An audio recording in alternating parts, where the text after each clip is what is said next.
Okay, cool. Hello, everyone. So we left off by learning all the fundamentals yesterday. So today I won't be going over them again, like what is a tuple, what is a enum, and stuff like that. We'll straight over dive into some advanced topics. Like I'll just introduce you to them, and then we'll start writing some code. Like we'll work with type challenges, and then we'll build a API client.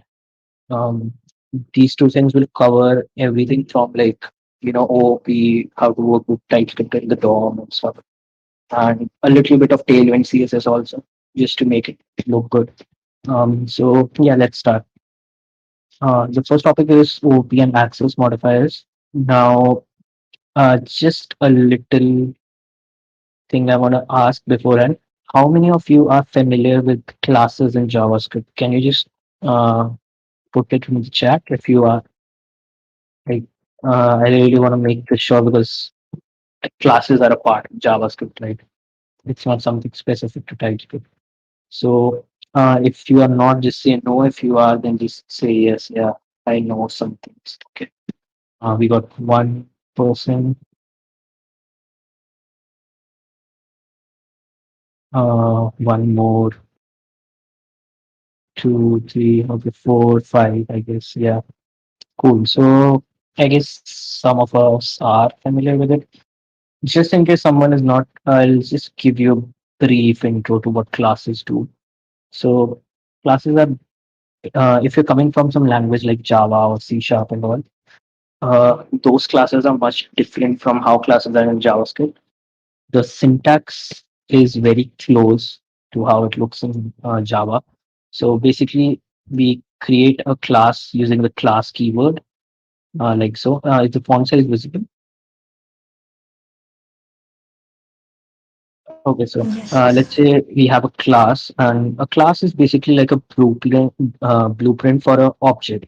So maybe I want to create a car, let's say. So a car can have some properties, right? I can define those properties in the constructor of the class. So I can say this dot model, and I can take it from this functions. The constructor function is basically what gets called when you create a new object or the instance of a class. So I can say const car is equal to new car, like so. The new keyword essentially is used to create a new instance of a constructor function. So I can say like it will take a model, which will be a string, and in TypeScript it will complain that model does not exist on type car.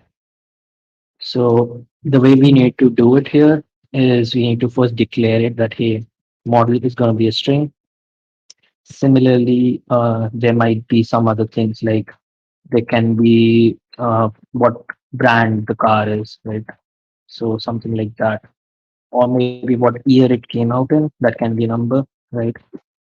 And then inside the constructor, we'll just put these things. And for example, brand is going to be a string. Year will be.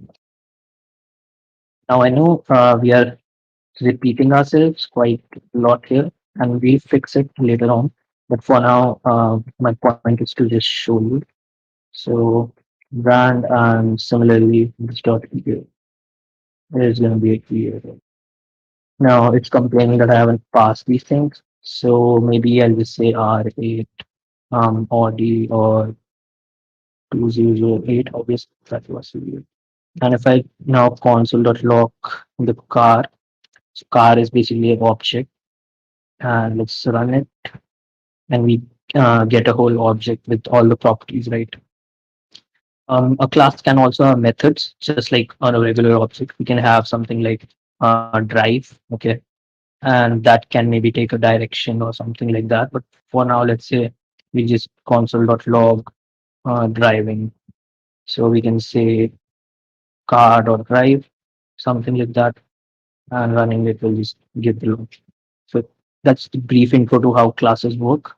If you do it in JavaScript, this is how they will look like. So as I told you before, the annotations don't exist in JavaScript. This is only a TypeScript thing, right? So this is how the same class will look in JS. I guess that is it. Inside a method also, we can access all the properties which is on the class. So maybe I want to say something like um, driving and the name or the brand of the car.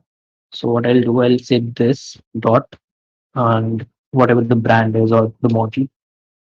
And if I do this and I run it again, it will say today I R8 because that's what I passed as a property in the car. So that's what classes are. They're basically just blueprints for objects, right? JavaScript doesn't really have uh, classes like Java or some other language. So let's actually clean this code up, right?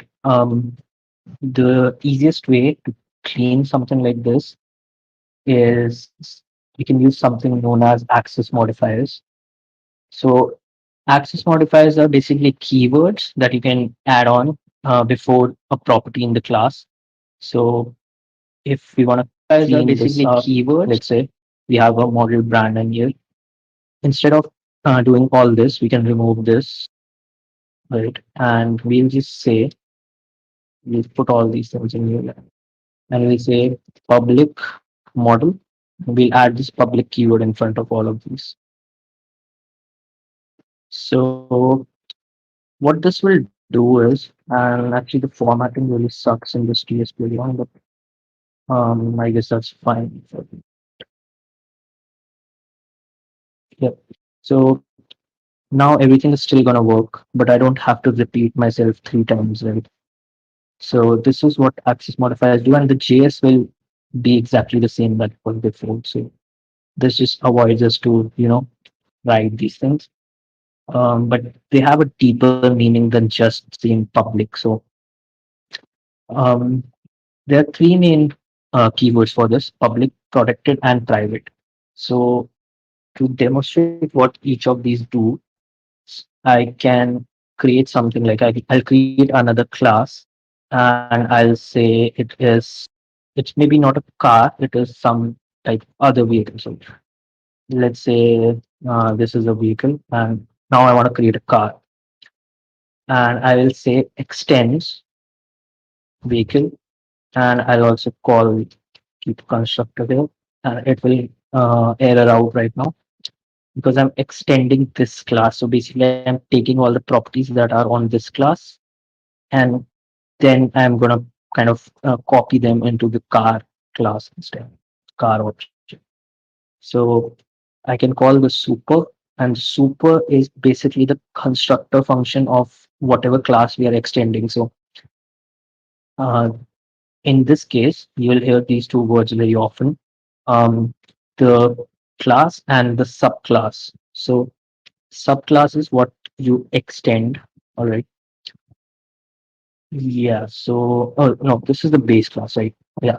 So this is the base class that we are extending, and we can pass on all the stuff that we are doing here. So I'll just pass it here, and now if I just log it out again, and I okay, this thing doesn't feel out. But anyways, so now the car will still have all the methods that it had on the vehicle as well.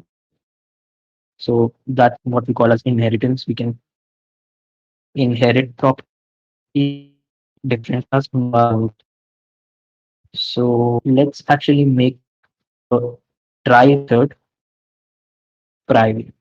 Now, if I try to car and I'm getting an error, it says that is private only accessible within the vehicle class. This doesn't make sense yet. This changes these things change how the properties can be accessed outside of this class. Public is the default. So by default, any property on a class can access it like the car or right. So both of these are same. But if I say private, this will only be accessible within the class of vehicle. So if I do that, then if I pass all these things, I can only invoke the drive function there. So it's private till this vehicle class. Now, what if we want to access it in the car class as well? we can mark it as protected. And what that will do is it will only allow other classes that kind of inherit from whatever the vehicle class is, right? So I guess this is maybe something wrong with this table. Yeah, so public will let you just access it right away. Protected will only let you access if you are doing it inside of the class itself. So let's say we call steer, something like that. And now if I do this dot drive, this class can access it, right? If, Uh, I can't access it outside of the car class, let's say. So protected only allows this property to be accessible inside the car class. That's where car can call the drive method, or maybe we can also keep something like start, and I can just say starting. Now, if we have drive on the car, then we also need to start the car before driving it, right? So we can do this dot start, and that will call the start method on the vehicle itself. Um, Anything? If there are any questions about it, just feel free to ask because these things, like, I never understood them on the first go, so that's why they're like pretty good. But anyways, this is what classes do, and that's what these keywords do. And one thing I want to just point out: these access modifiers, like keeping something public, private, or protected, they are just a TypeScript feature, right? Uh, they won't really work in click. If I have marked something as protected, that doesn't mean the compiled JavaScript. If I run the compiled JavaScript, I won't be able to access them because if I do car dot drive, let's say, or if I try to do car dot start, this exists there, but TypeScript is not letting me do it because I said that it's protected. But if I try to run it though, and if I just click on run, you can see it's calling that method, right? Like it's just TypeScript feature, so they don't really provide anything in terms of security or something. So I've seen people thinking about it as such, like, oh, this is a protected method, so no one else can access it, and my code is like secure and stuff. No, that's not like that. It's just something for developers that hey, you should not use this directly or something. Um, Classes can also implement other interfaces. So let's say we have a interface like user. I'll just clean that up. So we can take an interface like user or something, and we can use this implements keyword to say that this admin class should have all the properties on the user interface. So implements user, and implements does not exist in JavaScript. In fact, the build.js won't have any of this. That's all.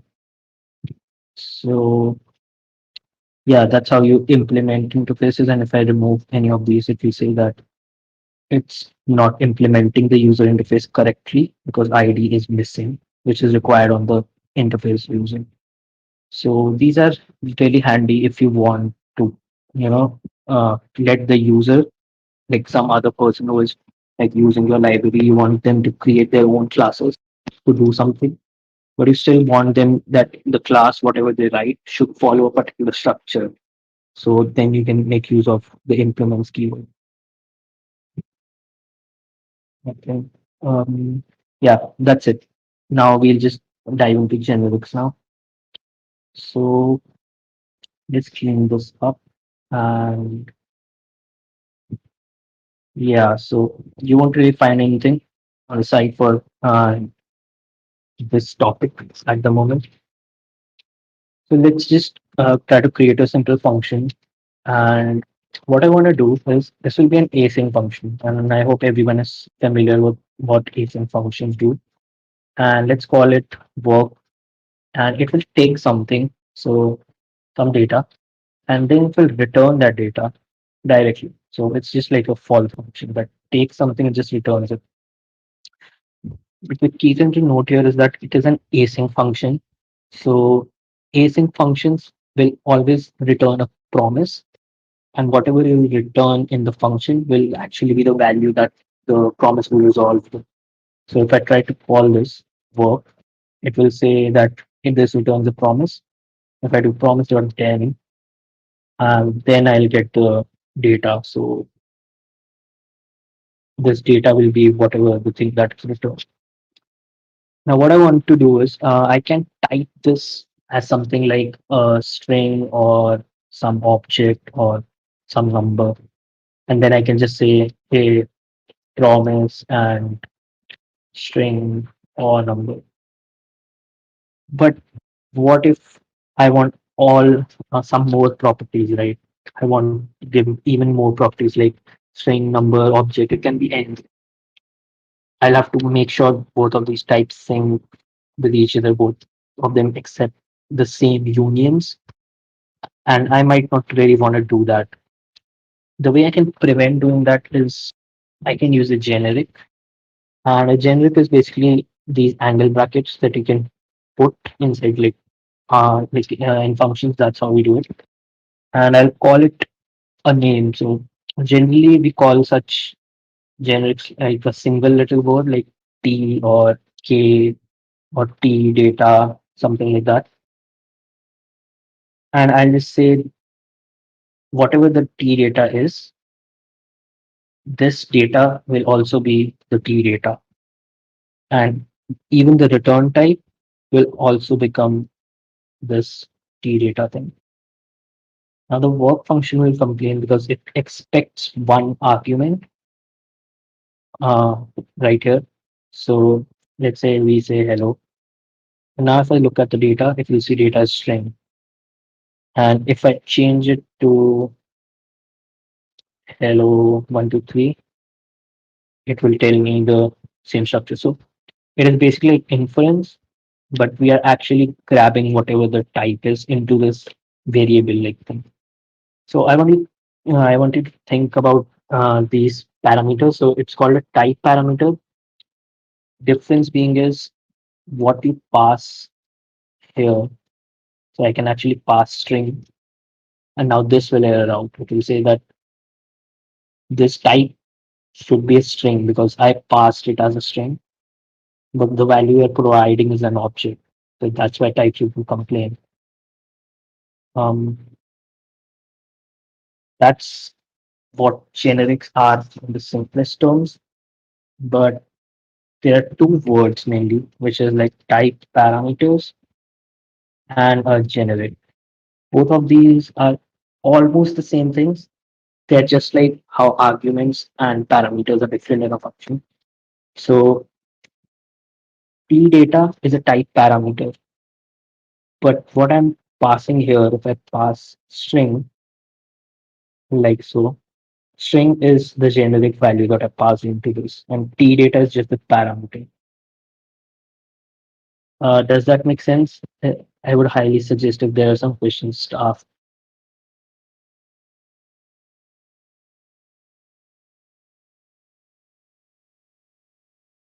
Are there or like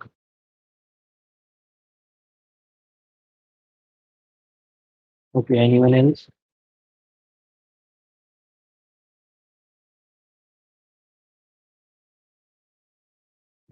All right, so yeah, we can also do something known as generic constraints.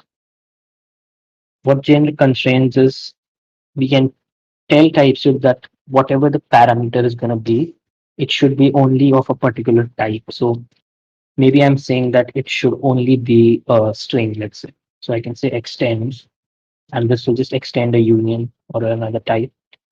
And now it will complain that this should only be of type string. I can also do type number, a union, and now it will also accept a number.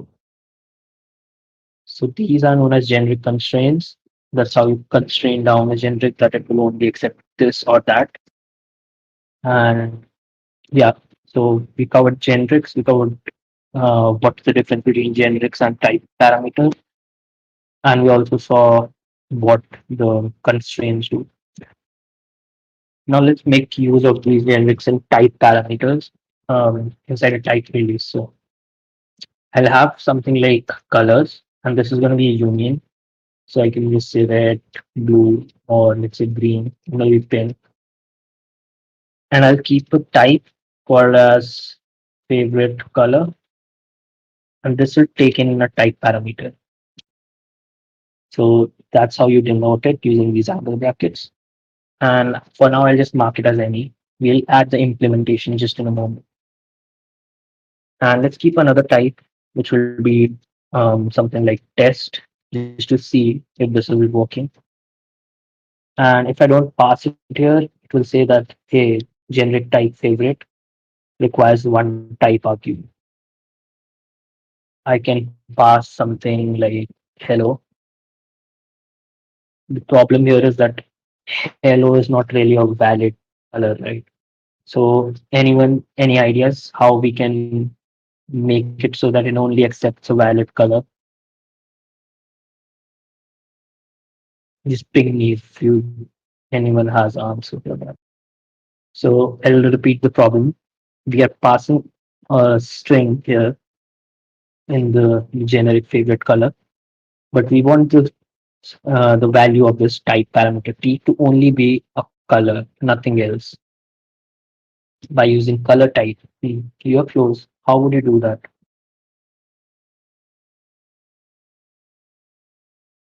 So it should only accept one of these in the unions. Extend. What do we call extend? I don't know TypeScript.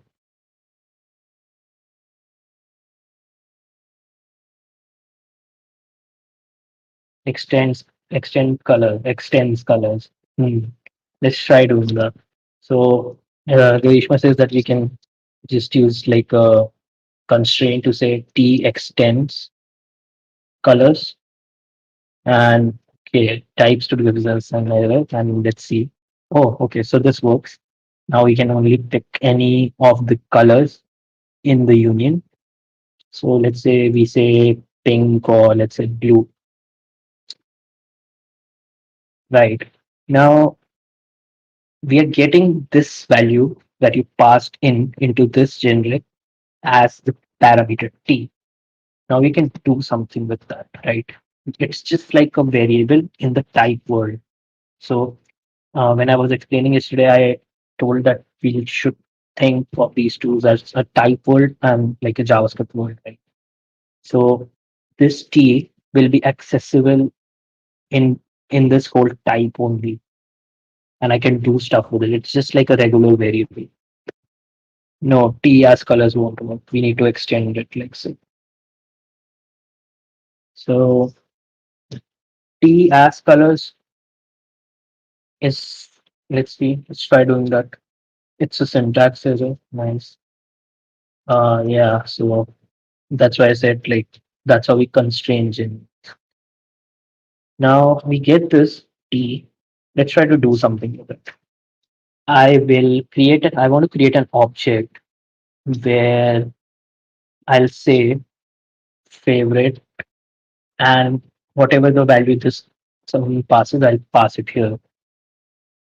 Now, if I'll check this out, it says favorite is blue. So I'm making use of that parameter to create an object like so. Does that make sense?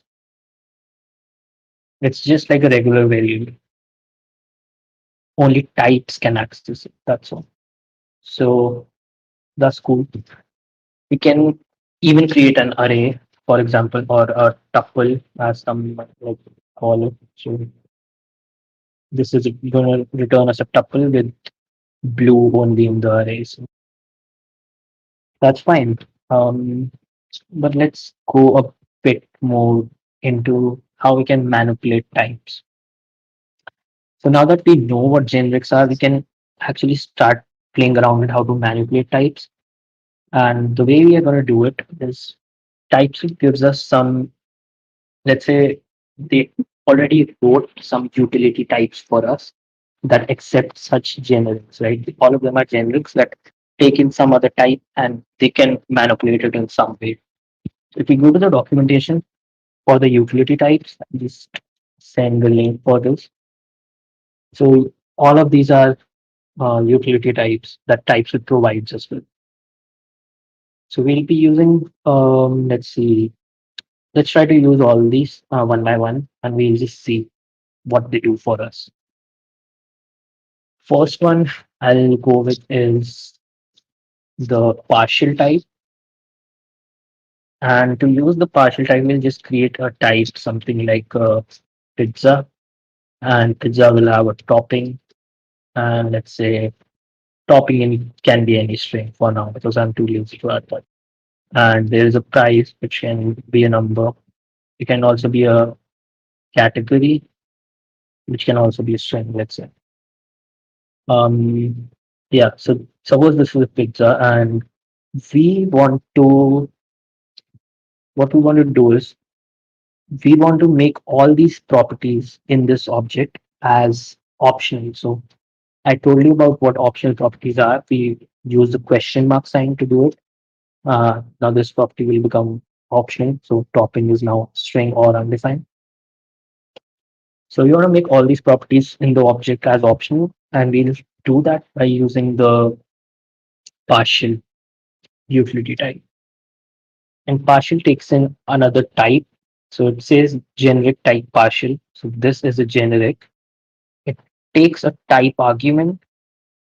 It needs one type argument, and that type argument is going to be our pizza. So we'll just pass it like so.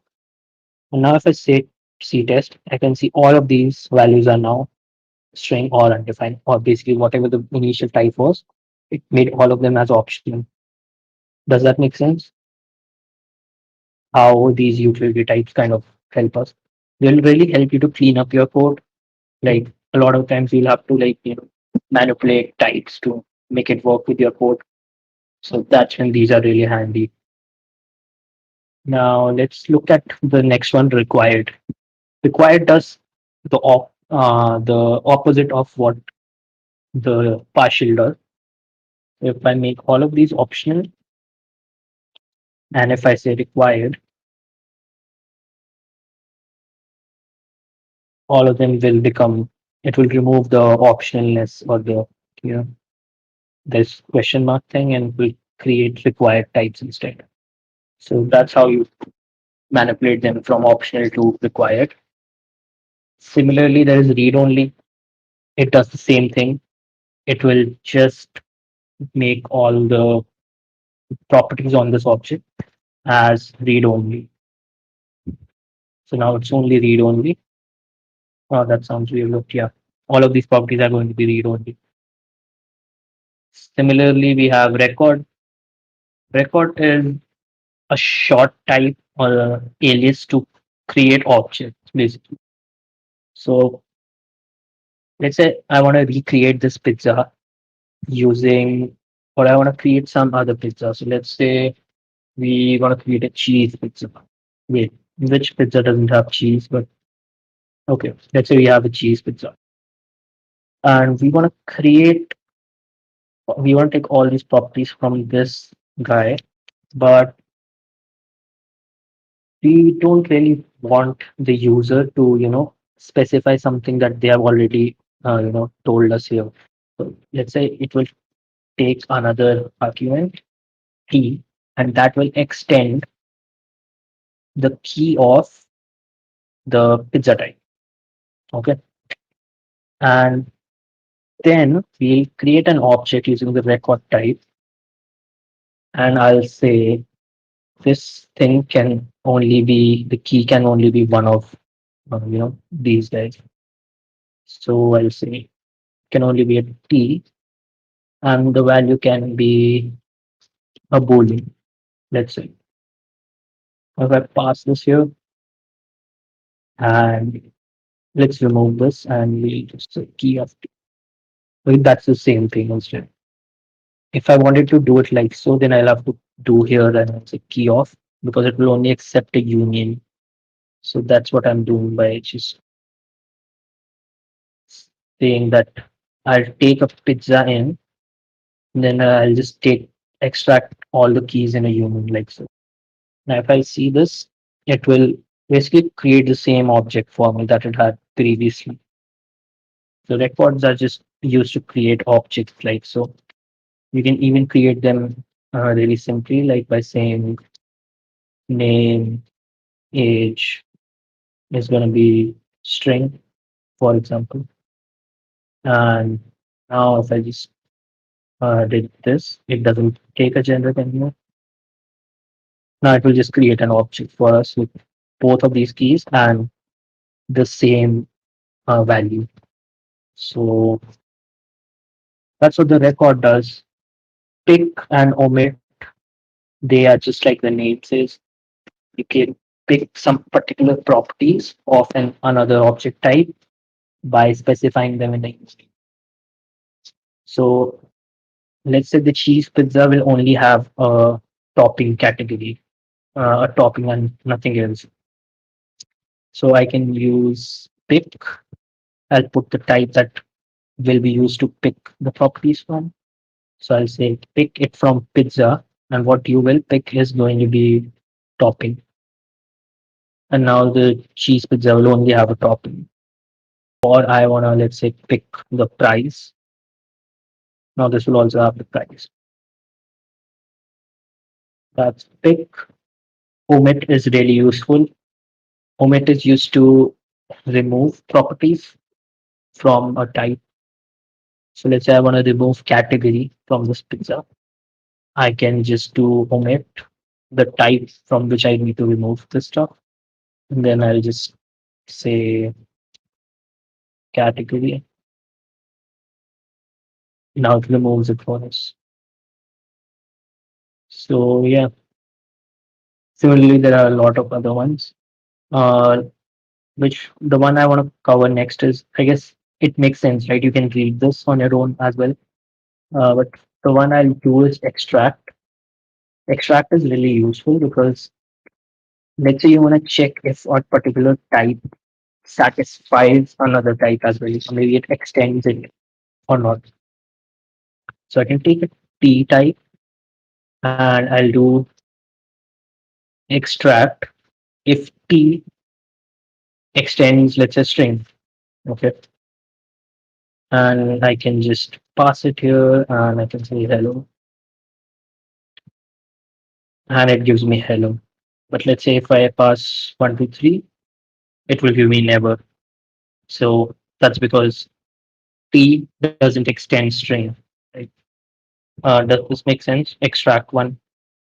If you hover on top of it, we just say extract T from those types that are assignable to you.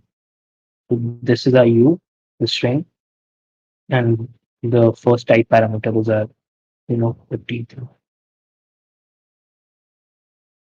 Uh, okay, that's it, I guess. Or the rest of those you can read. Let's go to the map and conditional types.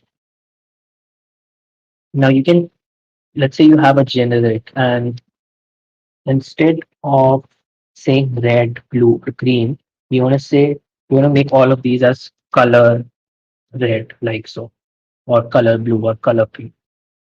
So I can do that using type mapped colors. Let's see. Let's create a type, and it will take another type which will extend colors, and this will give us an object. So what I want to do is I want to loop over all of the keys or all of the members of this union. Okay, so I can say k in t, and for every k, I'll just put uh, k like so. Let's create a type test, map colors, and we'll just pass colors. So it created an object with all the members of the union as the keys and the values also. So you can just think of just doing as a looping over all of these members like so. That's all. These are known as map types.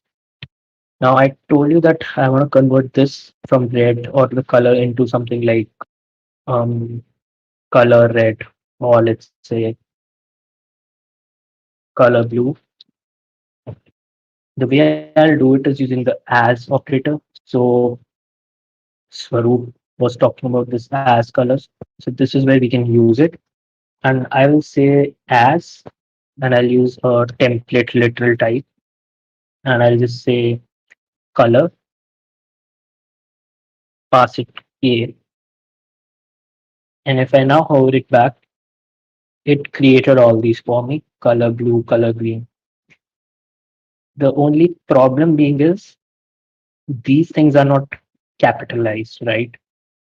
I want them to be capitalized. TypeScript actually gives us an utility type for this. It says capitalize. I'll pass my K, and now it will do this exact thing that I was talking about. So this is known as mapping keys in a union to an object. Uh, like create a key value pair from that. Yeah, exactly. Any questions?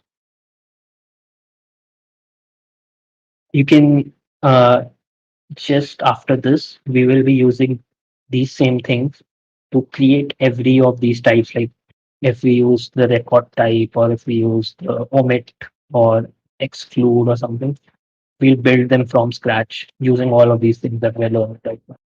Okay, cool. Um, if there's any question, let me know, because today the number of people are also quite less. I'm assuming because this will take a bit more time to just explain, because these are not the simplest things in the world. But yeah, that's fine. Let's move over to type challenges. So you can just go into to this link. I'll share the link with you guys. And if you scroll down, you'll find these sections. What type challenges are: basically, you have to implement and solve some problems using just types, not any JavaScript. So the easy section is what we are going to try to finish. And what time is it right now? It's 9:12. So let's try to finish all of these really quickly. And maybe someday we'll also do these. But for the moment, let's start with them. We can click on the pick one, which is the first in the whole challenge set. And we already used pick, but we will implement it from scratch, right? So this time we'll create our own pick without using what TypeScript gives us. So they tell you what you want to do. We need to take a object type, and I should take a union and should just remove all the types that were in there, or it should just pick only these which are in the union, and it should create a new object from it. So click on take the challenge. Let's actually go back, and I'll open this in a new tab. I can close this, and yeah, this is what it will open up. It has question description and all that. I would highly suggest to follow along. Just in case you have any problems, you can ask me right away. And they'll have two parts in this challenge. The first section is the explanation, what you want to do. Second is they say your code here. So this is where you'll implement the type. And this is the test cases. You don't have to touch these. These are some utilities that they'll use to make sure the challenge passes the tests. So they have these expect, equal, and all. So if we need to solve them so that all of these red lines go away, right? So these are just the test cases. So let's start away by implementing the pick. And we already learned about what all these type parameters and everything does. So let's think about it, what we want to do. Can anyone give me a hint what the pick might build? Or like what should this type actually return us? Any ideas? It's just gonna be like the pick that we saw before, but this time we'll implement it. So right now it gives us any like this. So what should it give us back instead? So if I pass it an interface or if I pass it something else, it should return as something, right? Instead of any. What could it be? The value in K. Um, the value in K. So you mean it should just return us all the values in K, or should it create a new data type like a array or something else?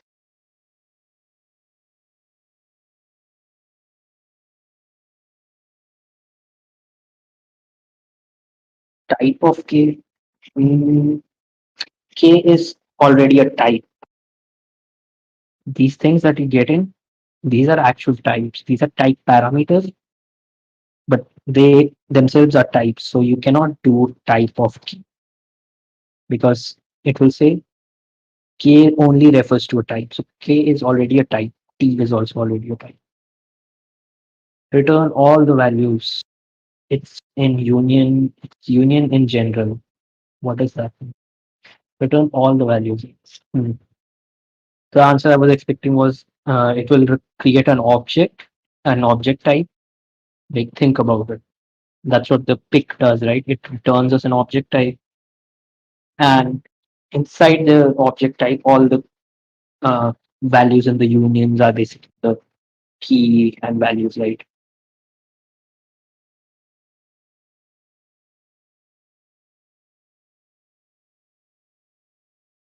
Mm. Okay, these type and see. Oh yeah, object of the specified terms in K. Yeah, exactly, exactly. I'm just asking around because I could just start solving them and then you won't even get to think, right? So that's why I'm going a bit slow and I'm just asking stuff. So yeah, just treat me like a beginner or something and I'll explain something, then you tell me how to solve it. Cool. Um, so we will say key in, and we can see here that we're getting a union. So we can loop over a union like a total the in operator. So we can say k in key in k, and k should be the key of whatever type is passed. So to do with these things, the union should be keys of the to do thing. So what do you think? What can I do? Okay, let's actually just try to, make it work just by doing this. So I say I have an object T and I want to access a property on that object. And I know that this key is actually the key on that object. So to get the values type, I can just access it like a regular object. So I can read this and this will work, but I'm getting two errors here. K is not assigning to type this. Just ignore this. But here is the thing. Type key cannot be used to index type T. Now think about it.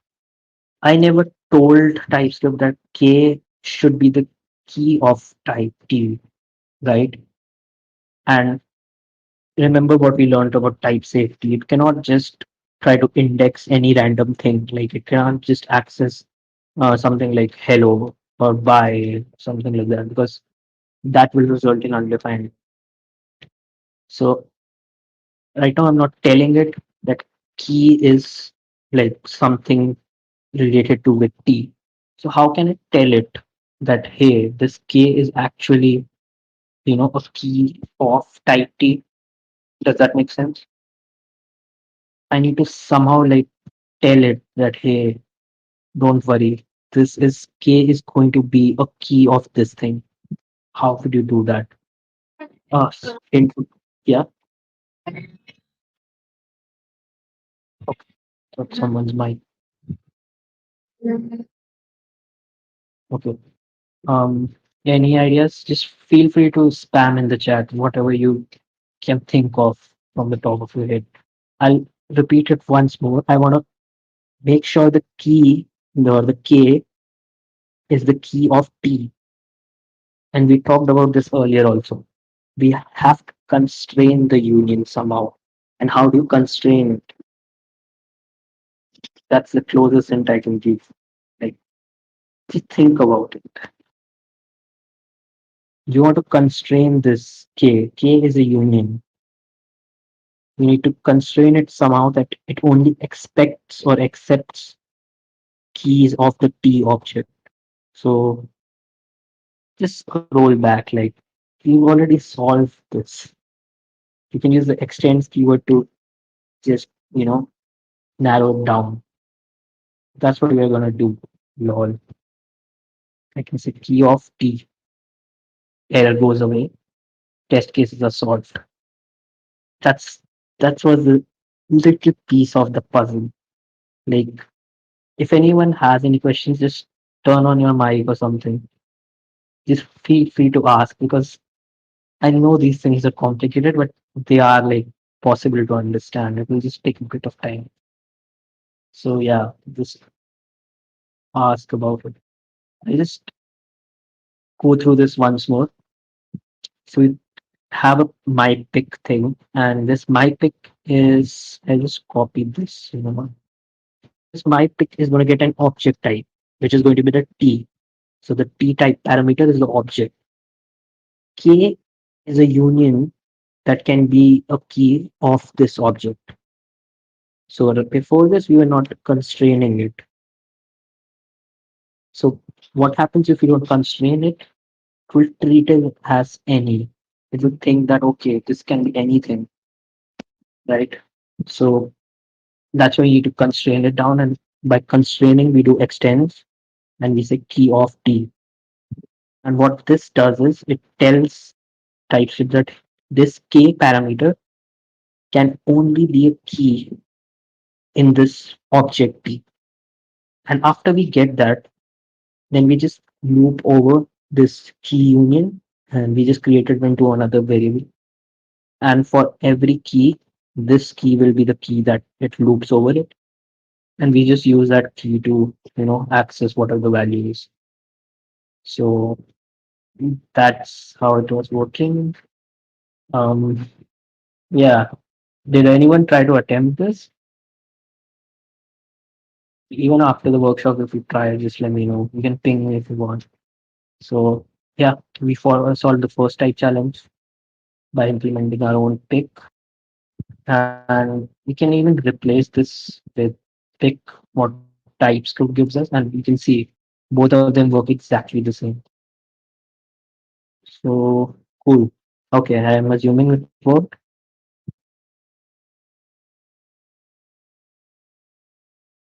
Okay, ended with an error. Okay, yeah, exactly. The extent. It's really important to constrain the generics or the type parameter because if you don't, then this can literally be anything. So I can just say extends any.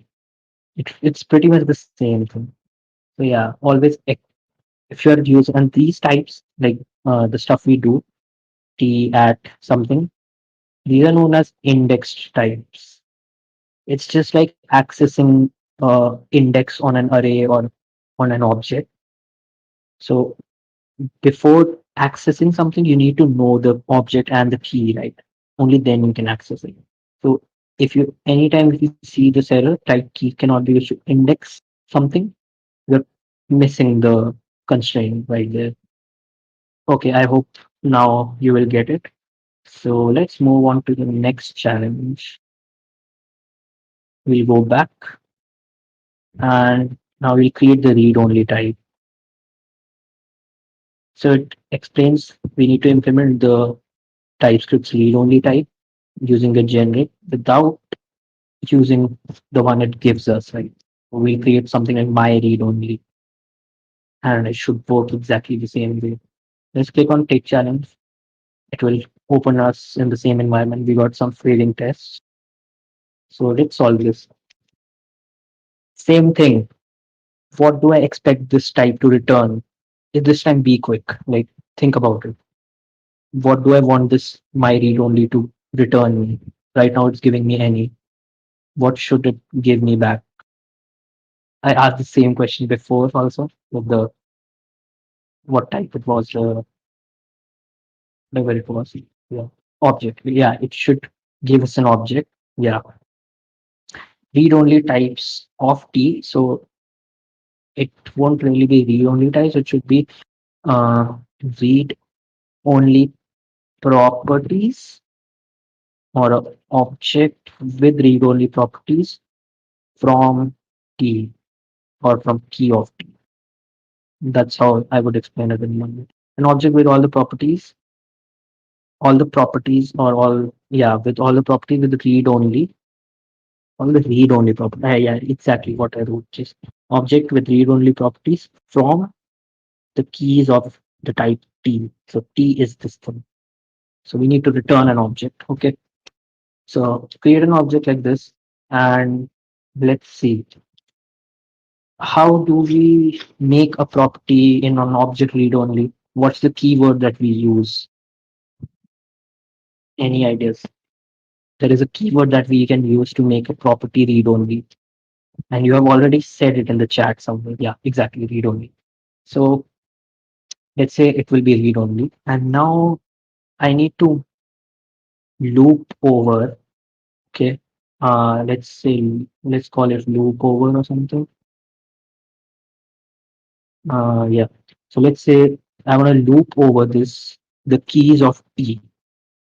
How can I do that?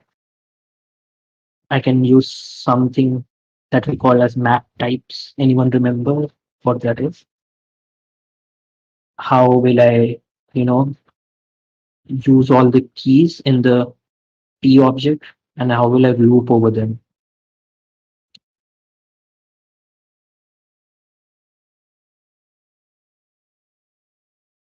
Basically, I need to map every member in that union. So if we just try to do, let's say, for now, I'll just do something like this. Let's say I do key of T. This is going to be give me a union of all the keys in T, right? So if I do this, it clearly gives me something else. So I, yeah. So this is what it gives me, right? It just gives me all the keys as such. So this will just give me all the keys in the to do thing. I need to loop over those keys essentially. So I want to loop over that union. The way you do it is using map keys or map types. So I can say k in key of t. Okay. So key of t gives us a union. We use the in operator to kind of loop over them. And k is going to be each member in that union. Now we give this some value, right? It has some keys, but it also needs some values. For now, let's just say this is everything is going to be a string. So it fails, yeah. And technically, it should fail because not everything in an object will be string, right? It has other types. It has an object. It has a boolean. So how can I get the type of the value? How can I get that thing? Remember, we need to index it somehow. Correct. But the syntax is still wrong. I have a T exactly. So I need to index it. So I'll say T at K. And this solves the test. So good job. And we figured this out. Did everyone understand how we did it? We looped over these and and if you remove this read only, it's basically doing just creating a simple object from a union. Without the read only, that's the whole magic. Okay. And a little side note on generics, you might sometimes want to create a parameter or something like a local variable just to clean this up. So maybe you want to alias this value inside this type as something else. So what we can do is we can say comma k or maybe keys extends because we need to extend it. But let's say if we don't extend it, you have seen that we can give arguments as in functions like some default values, right? So you can do A is equal to 2. So this will be the default value, right? Similarly, the same cases with parameters also. I can say key of t, and this will just give it a default value for now. And now I can use keys here, but it will still cry about it. It will say that cannot be used to index tightly. Now I told you how to solve this error. Now you will have to solve it this time. Saying that it cannot index it.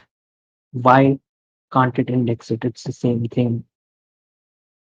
Any ideas? Like we saw this error earlier also. It's unable to index this type using this thing because it basically cannot recognize it, saying that, hey, I'm not sure if this key is the actual key of this T object. It's all about constraining it down. So try to bring it back. Think about it. How do you constrain down a union type parameter?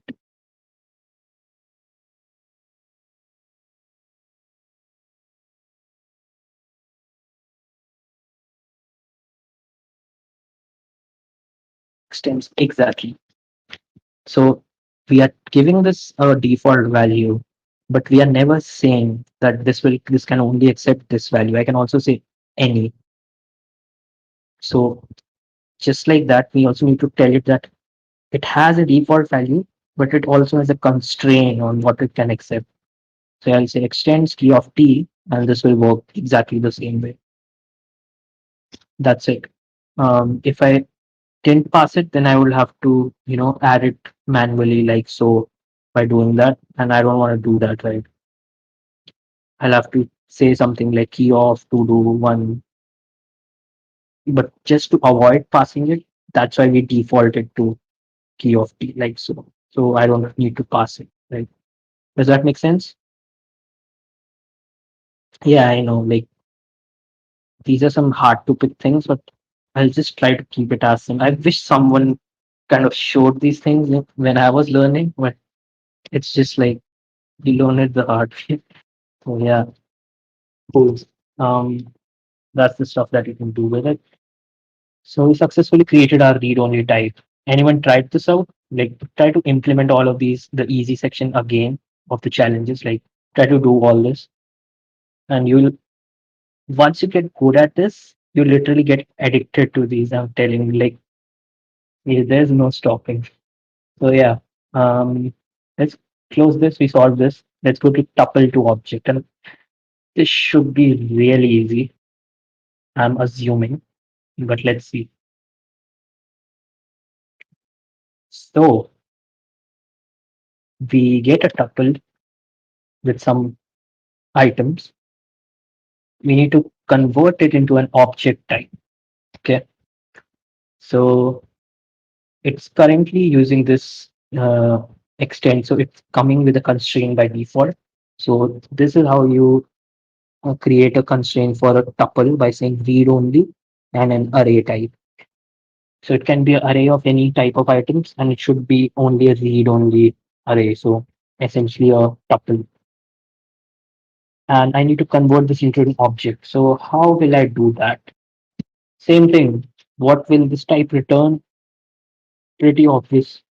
We have done this twice now. I expect you to know it. So this will also return an object because it says takes a tuple, returns an object, right? So it will return us an object, and same thing. We need to map over these this array basically. How can we do that? Same thing. We use the maps types, and anyone guess what we can do? Just try to reuse what you already learned. How you create map types? How will we loop over them? The items in this tuple. How can you do it? A hint would be it's close how you do it in a union. It's almost exactly the same. The way we iterated over it in a union, we'll do it just like that in a tuple. So think about it. Like, how will you map all the items in this tuple, so these tuples, into the keys of this object. So anyone, any guesses, even wrong guesses are accepted. Just try to, think. It's, I'll repeat it again. It's a map type. We need to use map type somehow. How you will do it, that's completely up to what we learn, how we create map type. So I'll give you a hint. Let's say this wasn't a array. It was just a union of strings. How would you do it then? It's not an array now. It's just a union, like a key off or something like that. How would you do it then? Like, there must be some way, right, to loop over them. Key off, type off. But hmm, an array doesn't really have keys. If you think about it, it only has elements.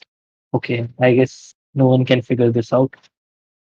So let's just try to make it. So it accepts an tuple, and what we'll do is we'll say E in, you can name it anything. I'm just saying E because E is like an element, and I can just say EL to make it more easier.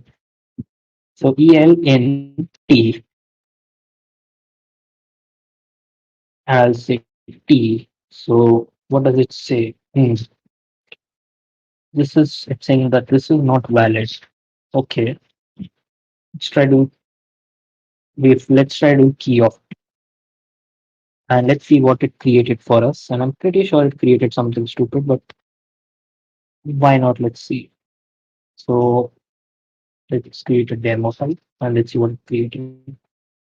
It created something really messy, kind of like an array and a nested array. That's not what you wanted, right? You wanted an object. So that's why we cannot do this. Now think about this. Every array, what's the type of the, let's say you have an array, right? Let's say we have a const array, one, or let's say A, B, or C, and I want to index some property. What will be the type that will go into this square bracket? What type should go here? Any guesses? We need to index this array. What type of value can I put between those? A number, exactly, a number. Now, if I try doing this,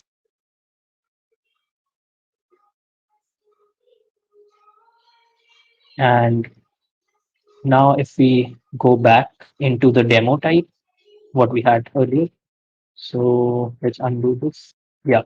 Now if I try to do t hat number, because index of an array can only be a number. Let's see what we got. We actually got an object, but this is still weird.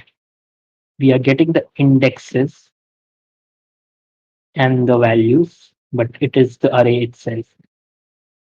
Now, how will you access the element in that array? This should be really easy. I really expect someone to know this. You told this one right. Now you have the index here. The element is the actual index of that item. How will you access that? Not really the index, it's the item itself, let's say. Yeah. So element, just like the name says, it is the element because we are looping over the array, right? And let's check this out. We kind of got it. All the tests passed. And now it's saying that this should expect an error, which is exactly correct, right? This should expect an error. Why is that? Let's try doing so tuple to an object and it's only expects something like an array. Hmm. So what can we do here?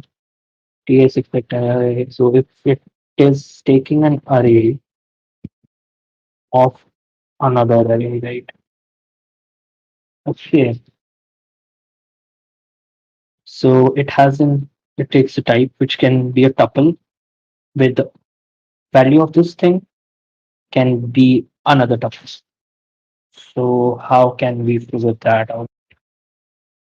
Hmm, let's see. If we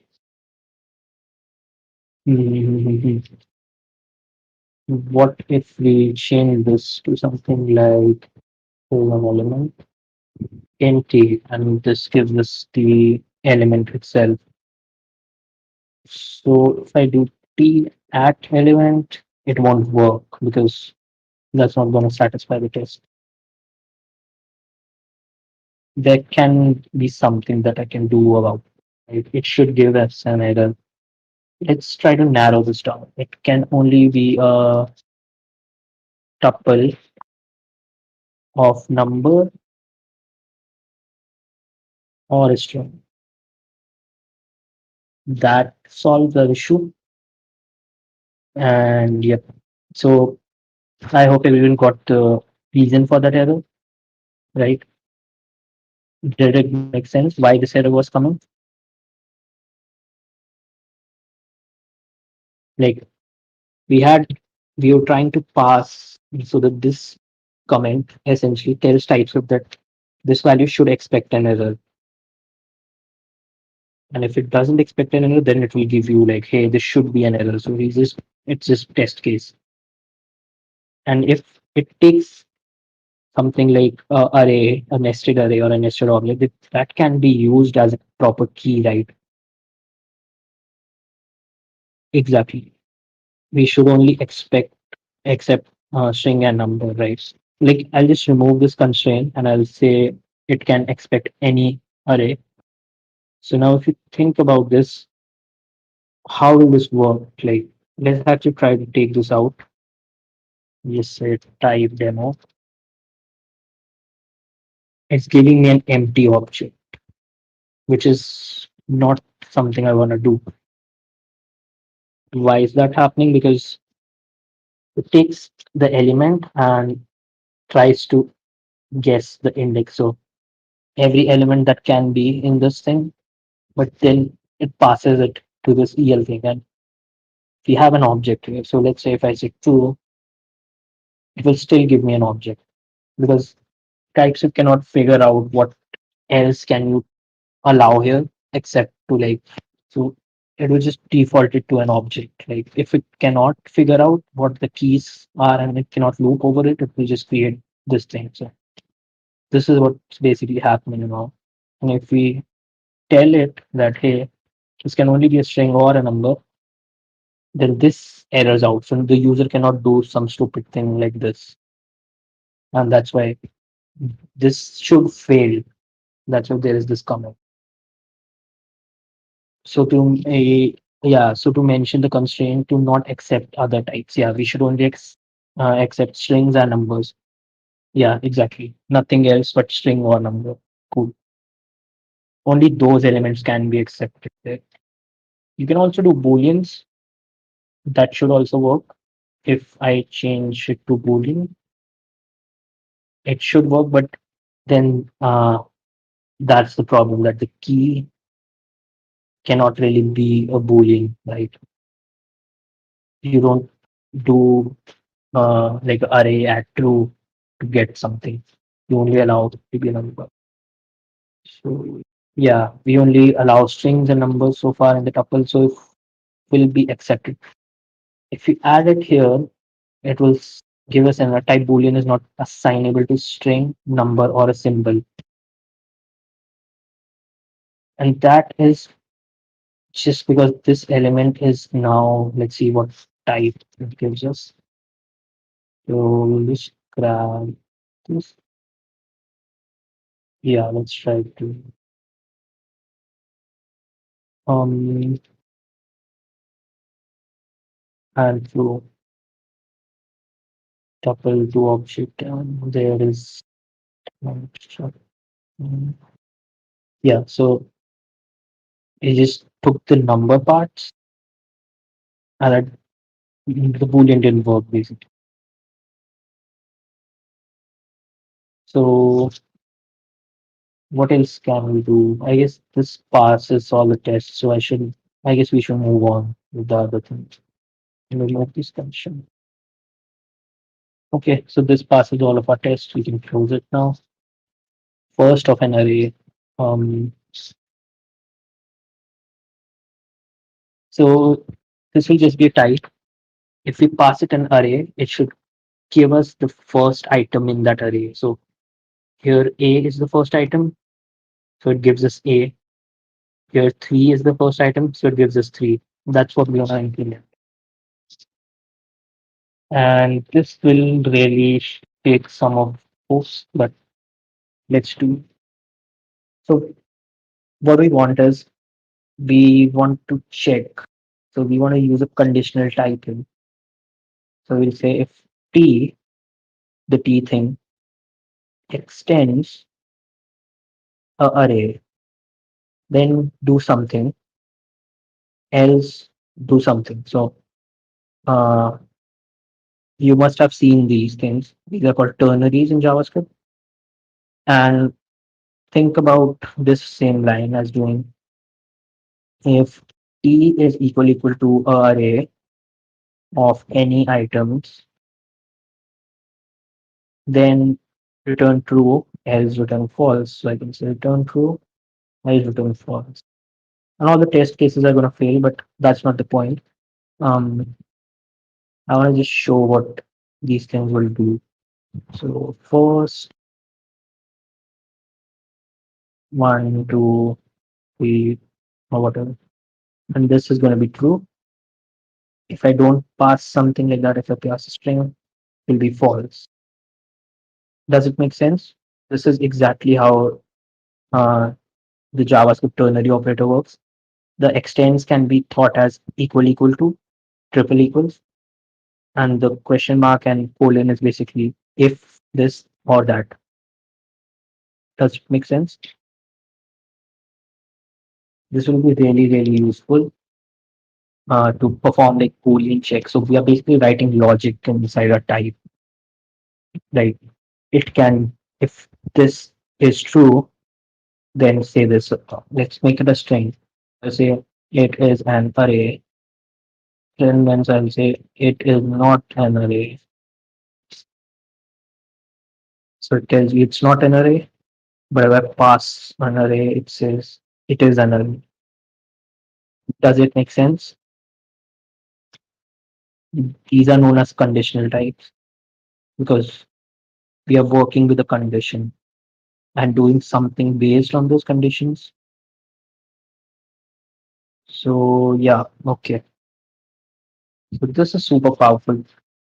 You can even do nested ternaries. Like you can remove this and you can say, okay, if it is an array, then I want to check if, okay, let's just keep it till this and we'll move on to some more of inference magic. So what I want to do now is I'll pass an array of three or let's say some items. Okay. And I can only expect an array and I'm checking if it's an array, right? And if it is, I'm doing something. How about if I could grab the actual type of the elements in that array? So maybe I could tell types it like you already know what inference is, right? Inference is something, a feature of a compiler to actually figure out automatically what some values or some type might be. It try to guess it. So the problem what we here have is that we need to get the first element in the array. And the only way to do it is if we had all of the items in the array. Like if we know all the items, we could take the first one, right? Does it make sense what I'm saying? Like if we know the first item, then we can get all the other items, right? If we know all the items, we can get the first one. Like so, let's remove this, and I'll say if t extends. Now I'll add a keyword here. I'll say infer first, and then I'll say dot dot dot any, or basically these are going to be the remaining. I don't care about them. And this infer will actually create a new type parameter. So this is a type variable inside this whole code. And if I get it, I'll just say first, else never. Test pass. It gives you the first type to. So did anyone get what this infer thing does? You can only use infer in a condition, so in a conditional type only. So just think about it like so. Here's what we are saying in like in plain English. That's what we are telling the compiler. So if T extends an array where there are some items, okay, if it extends an array, I want you to um, infer the value of or the type of first element and give it as a type parameter first. And then I'll say else just return never. Okay. So what we did was we were taking an array and then we performed a conditional check. So if t extends, so if t is equal to an array where I need to get the first item, so I can use infer to tell types to infer this particular item in the array, and I can name it as first. So this will be the name of the type parameter. And just like how we do spread operator in JavaScript, we'll say dot dot dot, and the type of that can be any, or I can also infer that, and I can say infer the rest. So now if this condition is true, so this will result in a condition. If this is true, then I will get access to both of these type parameters. And I can just give back the first, else I'll say never. It gives me the first item. Now, did you understand? It gave me the first item, and I can also replace this with the rest. And now it will give me everything except the first item. And we will use this in the future. Anyone, any questions? Like infer is basically like going into a data structure and grabbing out the value. It's basically manually like inferring something, like telling the types of tool, hey, infer this particular element or the value or the type. Yeah. So this is really powerful because we literally performed some actual logic to get the remaining items, and so we can check whether an array is empty as well. Okay, yeah, actually you can do that. Um, so in that case, it will be a read only. Okay, t if t extends read only, like so, then true, else false. Let's try doing it. Right now, it is false. Right, it's true. And if I rename this to is empty and I change the alias to, so it's telling me if the array is empty or not, right? Right now it's an empty array. If I put one, it will say false. Did you get it? You can actually perform really complicated logic. If you're wondering why I added the read, the reason for that is arrays generally in TypeScript don't have fixed length, right? If you want to give a fixed length to array, you need to convert it into a tuple. And the way you do it is either using const as const or using read only to tell the constraint that this is going to get only a read only array. So read only arrays have fixed length. That's why. So yeah, using this, you can actually check if an array is empty or not. So it's really, really powerful. I'm assuming a lot of you saw these things for the first time. So that's why I'm asking these things again and again. So yeah, bear with me on that. Be a bear. Okay. Anyways, I don't really care about rest, so I can just say any. So whatever the remaining elements are, I don't care, and a test case pass. So we solve this challenge as well. Let's go to the length of a tuple. So exactly what you asked. Rest is used in TS, right? Rest is used in TS. What does that mean? Rest, you mean like dot dot dot operator, like so? Keyword, no. Rest is not a private keyword. I'm quite sure it's not. Be yeah, it shouldn't be. Let's actually try taking this challenge. And this is going to be really easy. So if I try to do rest, yeah, rest is not a private keyword. You can name a type called rest. So it's fine. Yeah. You can't really name two aliases by the same name. That's the whole rule. Rest is a very big. So, okay. What are we going to do? We will get an tuple. Okay. It's tuple because there is as cons. So we'll have a fixed length. It's a read only array. And we want to give back the length of the tuple. So we'll say it will extend. We need to provide a constraint. And how do you constrain a read-only array? Like how do you tell the constraint that this is going to be a tuple? Anyone? Wrong answers are welcome. Just try to answer. Like how will you tell if let's say this there is this so if let's say there is length, okay, and t it takes t. How will you constrain t such that it only gets a tuple and nothing else, not a regular array? Read only. Exactly. So I know this is irritating that I changed my screen. So even if I ask something and someone looks at it later, I'm on the chat. That's a problem. I'll switch over to my phone for those things, I guess.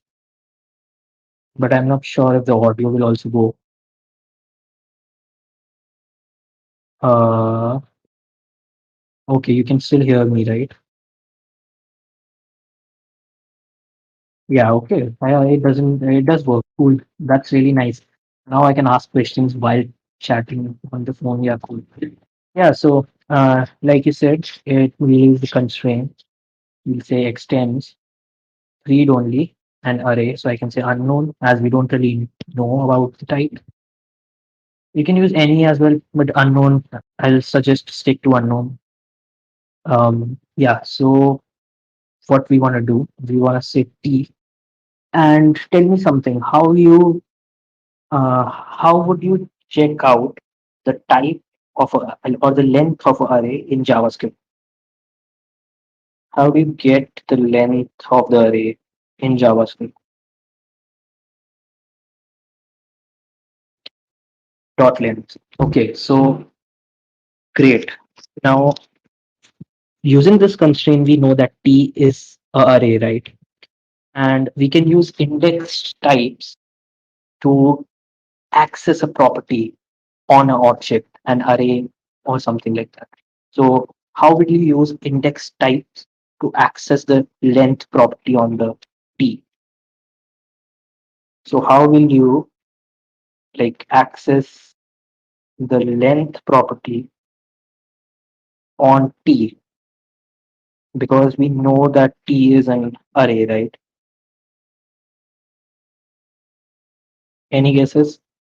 Hint, it's about the index types. You can index the key on t. You were right, you said dot length, but index types work differently. They don't do dot, they do something else. And I showed you what that something else is. Hint, it's going to be square brackets. Does that ring any bells? Think about it. Like, you need to access the length property on T. How will you do it? Without doing the dot length, we need to access it in some other way. Maybe using like square brackets or something. It's really very close. Like we are just one word away from passing all the test cases. Like just one word. You need to access the length property on T. How will you do it? Hint index types. How you index values. How will you access an indexed value? Like we know this is an array. So we know that length exists on this T. Okay. I guess that's enough time. No one could figure it out. We will use the index type. Boom. Length.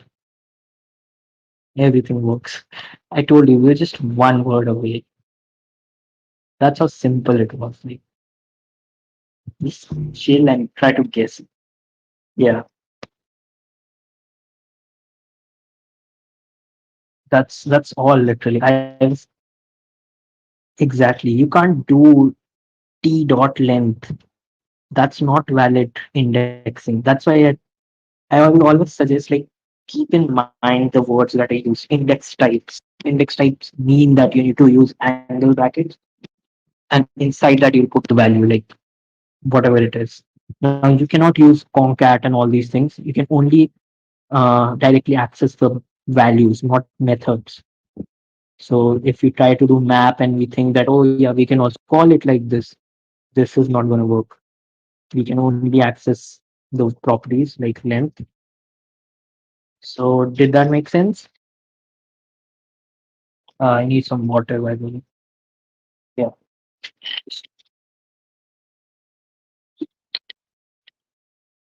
I hope that made sense. It was quite simple.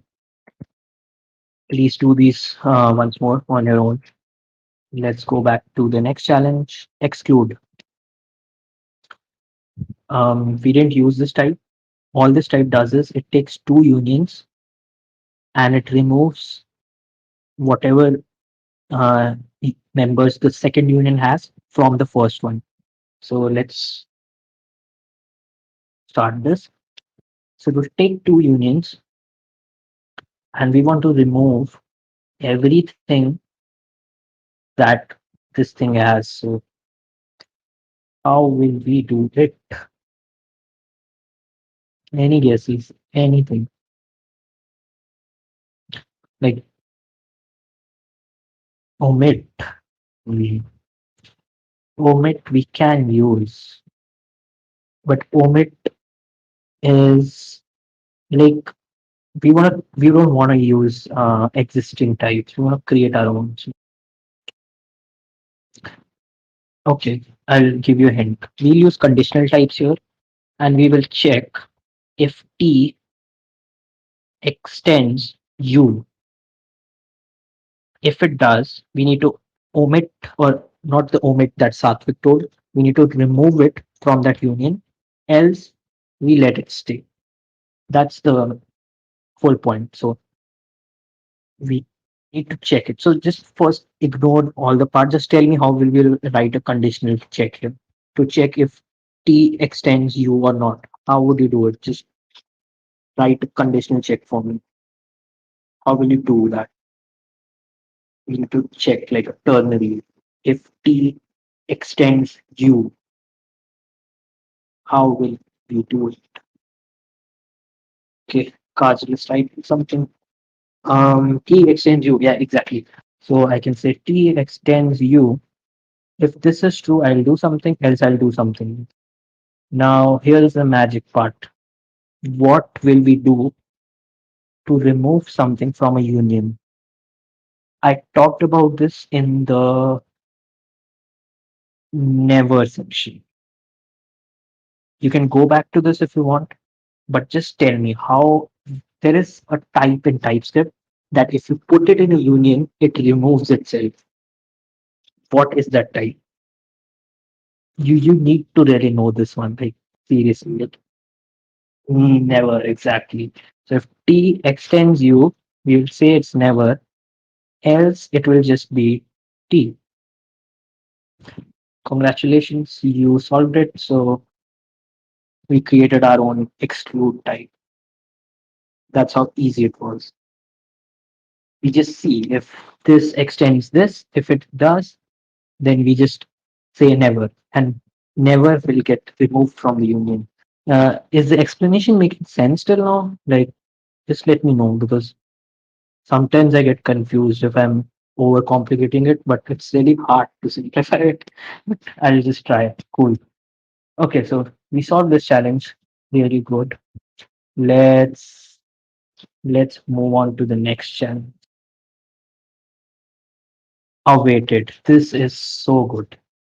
Like this is like magic. So what we want to do is if we pass a promise to this type, we should get the value that this promise will resolve. So I hope everyone understood the problem statement.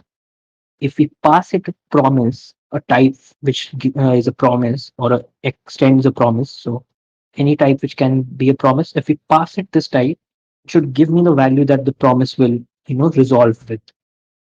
So here we'll also use the infer magic. So let's think about it. First, I need to add a constraint here. How do you add a constraint to a parameter? The constraint should only expect or accept a promise. Just someone tell me how you write a constraint for promise. Like T should only be a promise and nothing else.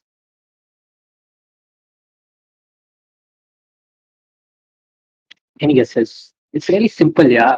So we are on, I guess, we are on the 1, 2, 3, 4, 5, 6. I guess we are on seventh challenge. Like we are much better than a lot of people right now. So just tell me how you constrain T to just a promise. We saw this a lot of times. And it's fine. I know the promise expects a generic, but you can put something like any into there or a unknown there. It's fine because it will be a very wide type and we will narrow it down using conditions. So extends promise. You need to pass the generic into the promise. So what can be the generic which can be so Karishma wrote correct and all of you guys wrote correct, but the promise expects something in the generic. It's a generic, right? So it needs a parameter. What can we put there? So I'll give you a hint. It can resolve in anything. Yeah, exactly. What Satvik told. So we will say extends with promise of anything, or you can say unknown, I guess.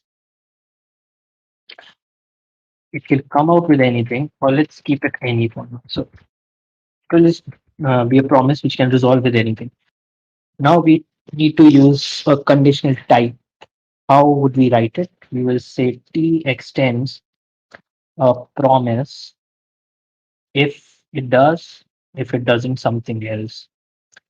Now tell me how would we infer? So we want to infer whatever type is inside this promise. So whatever goes into here, how will we do that? We need to use that infer keyword magic. So we need to pass a type argument. What will go here? We need to extract something out, right? We need to get the actual type using inference. How would you do it? Like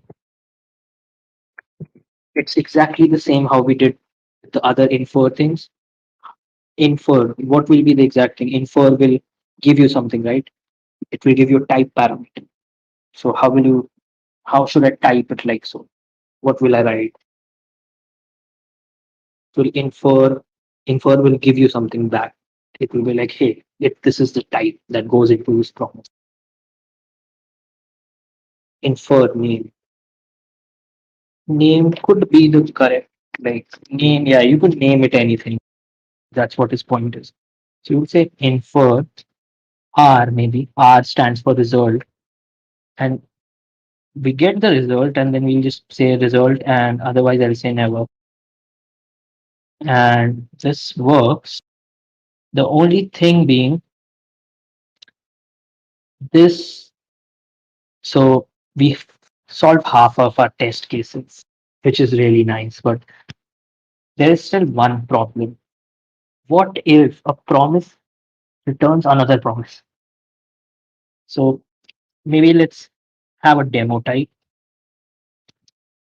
and maybe let's say we have something, we say okay, this promise resolves with another promise. So a promise can return another promise, and that promise will give you a string. That's not what I want, right? I want to get the last value that the promise resolves.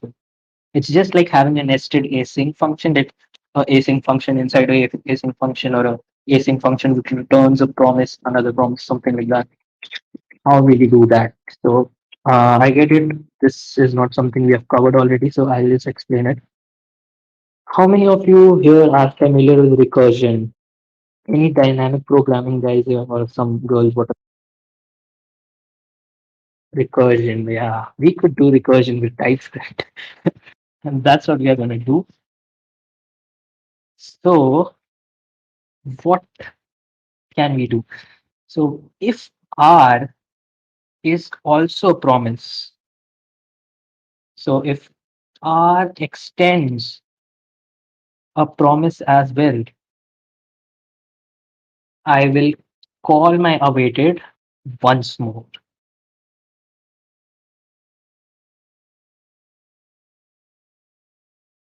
Else, I'll just give back R. Boom. Test case solved. Now I know this shit doesn't make sense. I'll break this down. So let's put these to new lines. Now I guess we can read this better. Okay. So we try to get the value from the first promise. Okay, we get it in R. Then we check if R is also a promise. If it is, we'll call the same type once more. Like just we call another function recursion. Recursion is basically a function calling itself based on a condition, right? We have a condition and we have a type that we are calling again and again until the R is not an instance of or not does not extend promise. And after that is true. So if R is not a promise anymore, then we just return R. And if nothing like this happens, then we just give never. And now it gives me a string. And I can actually nest this even more. It still give me a string. That's the power of recursive types. So this is called as a recursive type. So how many of you didn't understand this? I'm assuming if someone knows recursion, they will kind of get what's happening. We are basically calling the type again and again. But still, it can be confusing. So Raj didn't understand it, I guess. So basically, हो क्या रहा है यहाँ पे? I'll speak in Hindi.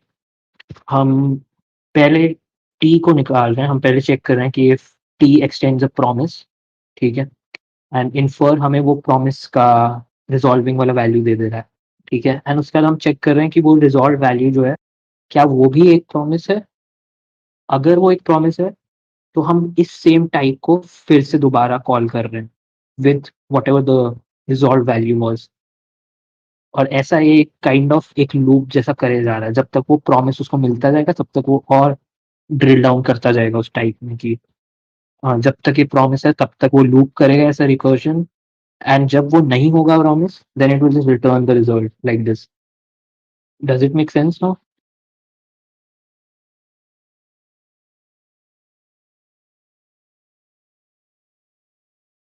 Yeah, okay. Anyone else? Any question? Anything? Because this is the first time we are seeing recursive types and it's quite complicated.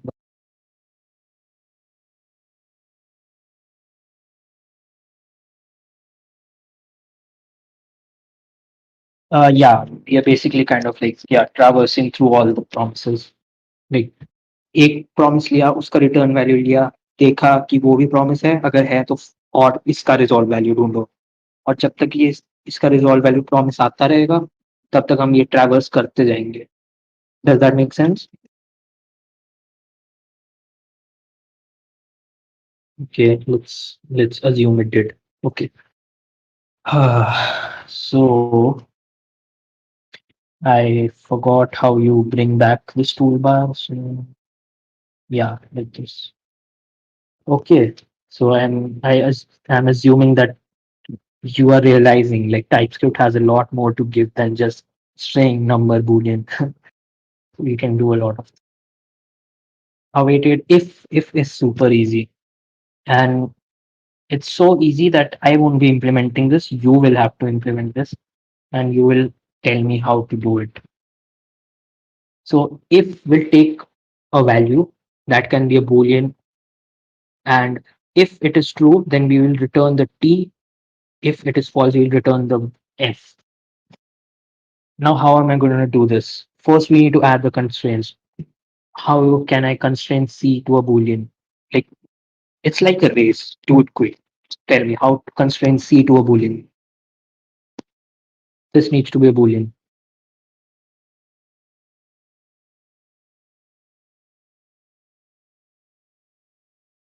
Extends boolean. Okay. Extends boolean. Now I need to do a conditional check. If C is true, then I need to return the T. If C is not true, then I have to return F. How will I do that? Conditional types. Another hint. It's just a condition. It's like a really simple condition. If this, then that, else that. If this C extends Boolean, then a Boolean can be true and false. You need to specify the literal type. Boolean is too wide in this case. We need to tell it like Boolean narrow down कैसे होता है. We saw this diagram जिसमें हमने देखा था कि Boolean भी Boolean की भी types हो सकती है ना नीचे. Boolean can also have sub types. क्या हो सकती है वो? Any guesses? Boolean के भी ऑप्शंस हो सकते हैं. सोचो उसके बारे में. एग्जैक्टली. सो बूलियन भी ट्रू फॉल्स हो सकता है. सो हमें एक्सटेंड के क्लॉज में क्या डालना पड़ेगा बूलियन के अलावा? We need to pass the literal value, right? We need to tell it that boolean के अलावा कुछ है. Extends true. Exactly. So if t extends true, so this is the literal value of the boolean, then t is false. Oh, not false, else f. Now this works. There's still some problem. So we need to do C. Exactly. Fast. Nice. Good job. Let's move on. Concat. A lot of array stuff now.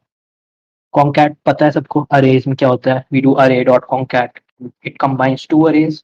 This is going to be so easy and you will have to do it as usual.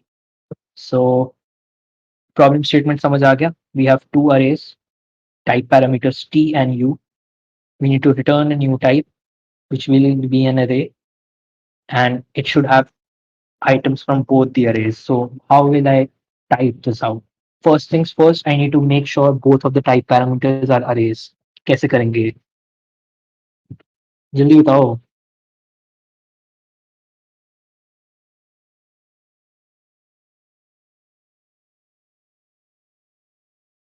Extends unknown. Okay.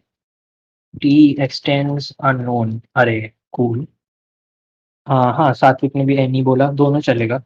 So हमको दोनों को check करना पड़ेगा कि ये unknown है कि नहीं. मतलब एक अरे होना चाहिए. एलिमेंट्स का हमें फर्क नहीं पड़ता क्या है, बस एलिमेंट्स को नहीं टच करेंगे. So we are making sure कि टी एंड यू दोनों अरेज हैं. ठीक है, दैट्स ग्रेट. अब हमें इन दोनों को कंबाइन करना है. अब जावास्क्रिप्ट में दो अरेज को जोड़ना होता है, तो हम एक चीज करते हैं, याद करना. ऑब्जेक्ट्स के लिए भी हम वही करते हैं कभी कभी. कैसे होता है वो? हम कुछ ऐसा लिखते हैं 3 बार एंड फिर अरे डाल देते हैं.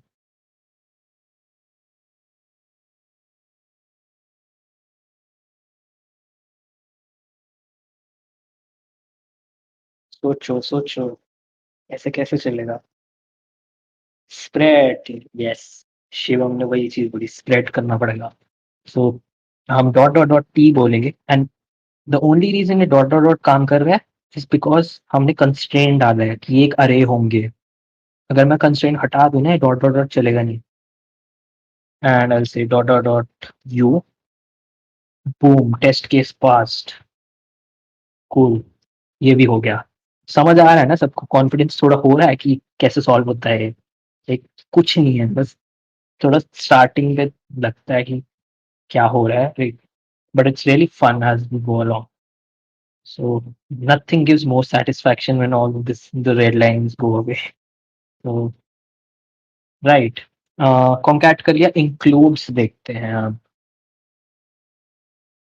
हिंट देता हूं इसमें भी रिकर्जन लगेगा फिगर आउट करना इसमें कॉन्कैट यूज नहीं कर सकते अच्छा हाँ मैंने बताया था कि अगर एक टाइप अरे है तो तुम उसमें मेथड्स यूज नहीं कर सकते तुम उसकी प्रॉपर्टीज रीड कर सकते हो बस तो लेंथ एक प्रॉपर्टी थी जो हम रीड कर पा रहे थे but we can not call methods like concat and all exactly so includes array dot includes वाले काम है हमें देखना है कि ये जो सेकंड वाली चीज है सो टी अरे में यू आइटम है कि नहीं ट्रू और फॉल्स रिटर्न करना है बेस्ड ऑन दैट कैसे करेंगे सोचते हैं रिकर्जन यूज कर सकते हैं कैसे होगा अब हिंट देना पड़ेगा तुमको मेरे को नहीं आती टाइप्स तुम लोग बताओ पहली चीज जो हम कर सकते हैं हमको पहले तो इन्फर करना पड़ेगा पहला एलिमेंट अरे का है कि नहीं हमको पता चीज करना पड़ेगा ना कि फर्स्ट आइटम क्या है अरे में वो कैसे करते हैं हम how can we infer the first item of the array दिखाया था मैंने conditional we use the conditional types and the infer word together to get the first item of something याद करो syntax we need to infer the first item in P. How will you do it? Think. सोचो यार ऐसे कैसे चलेगा ठीक 10:22 हो गए हैं हम 8:30 बजे के लगे होते हैं बट हम चैलेंजेस करके ही जाएंगे जो भी मर्जी हो तो like we have to figure this out first item चाहिए मेरे को इन्फर करके उस अरे का कैसे मिलेगा वो तुम सोचो T extends infer R T extends an array and we'll infer the first, yeah, you can say first or you can say F. So let's type it first so we can, it's a bit more readable. So first item मिल गया array का अब हम check कर सकते हैं कि first item you है कि नहीं कैसे करेंगे वो क्या डालूं मैं यहाँ पे जिससे वो चेक कर पाए कि फर्स्ट यू है कि नहीं सेम चीज है ट्रिपल इक्वल कैसा दिखता है टाइपस्क्रिप्ट की दुनिया में एक्सटेंड्स ही होता है ना so you can say first अगर एक्सटेंड करता है यू को तो ट्रू अगर नहीं करता और अगर कुछ भी नहीं करता तो नेवर अब ये आखिरी पार्ट रह गया यहाँ का like let's put this into new line so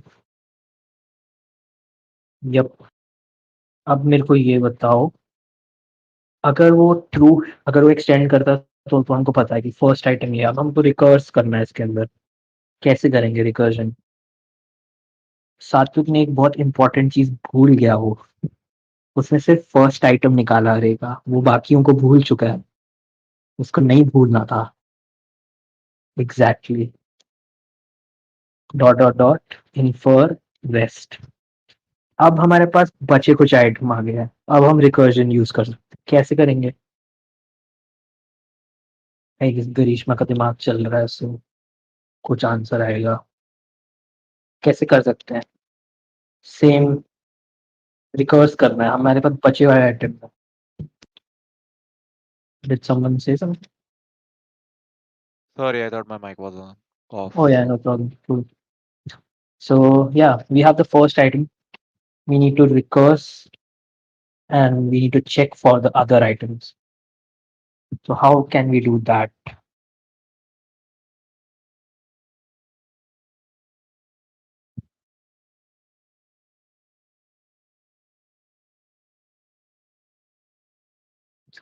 we already saw this before with the promise await thing where we need to recurse down to get the result of all the promises it's very similar to that In fact, we are away from just one line or two words or something like that to solve all these test cases. Thoda like, think about it. It's just recursion. It will keep calling itself based on a condition.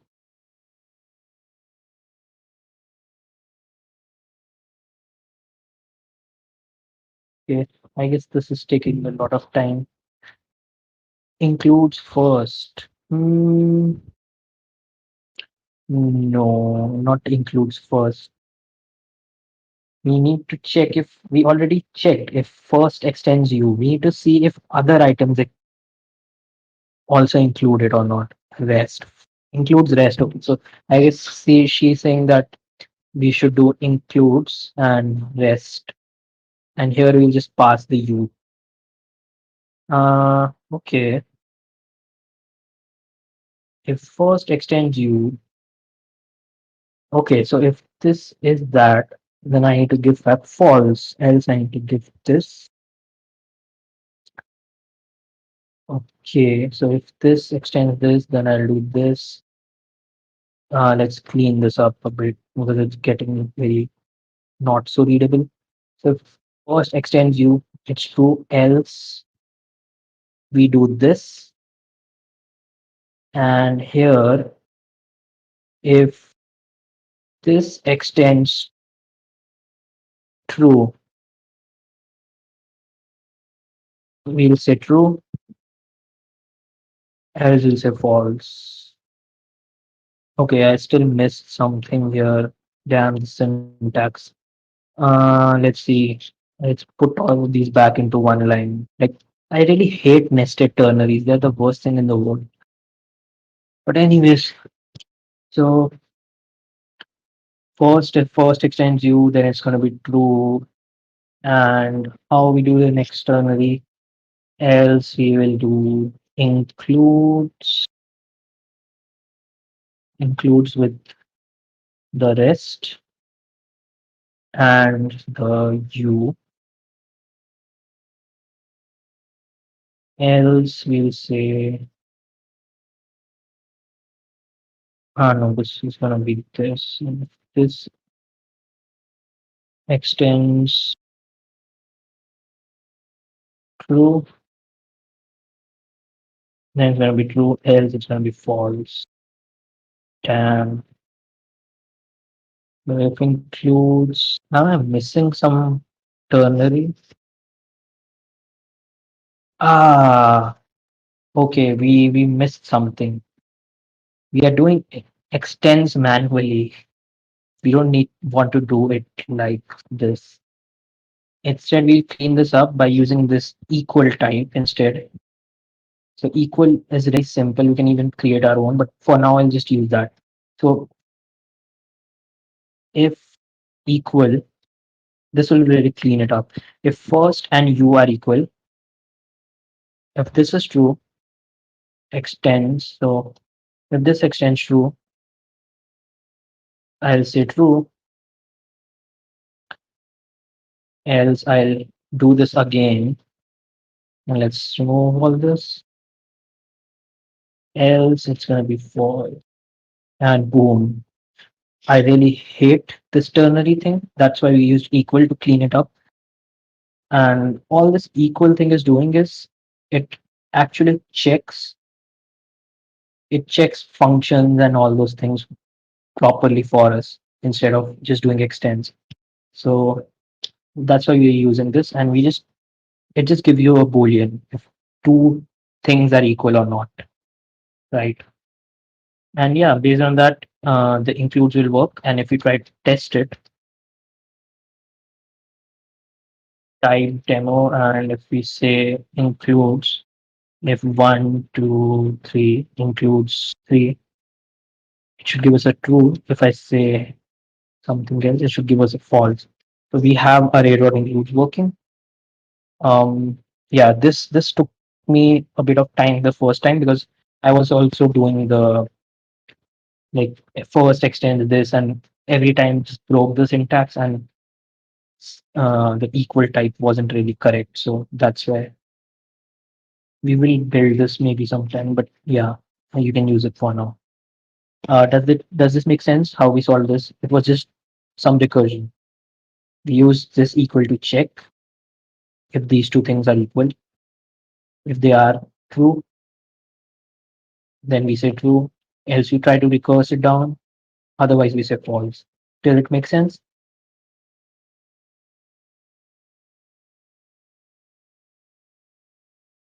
Okay, cool. Let's move on with push. Okay, so array.push, we have already used it, right? Almost everyone has used array.push.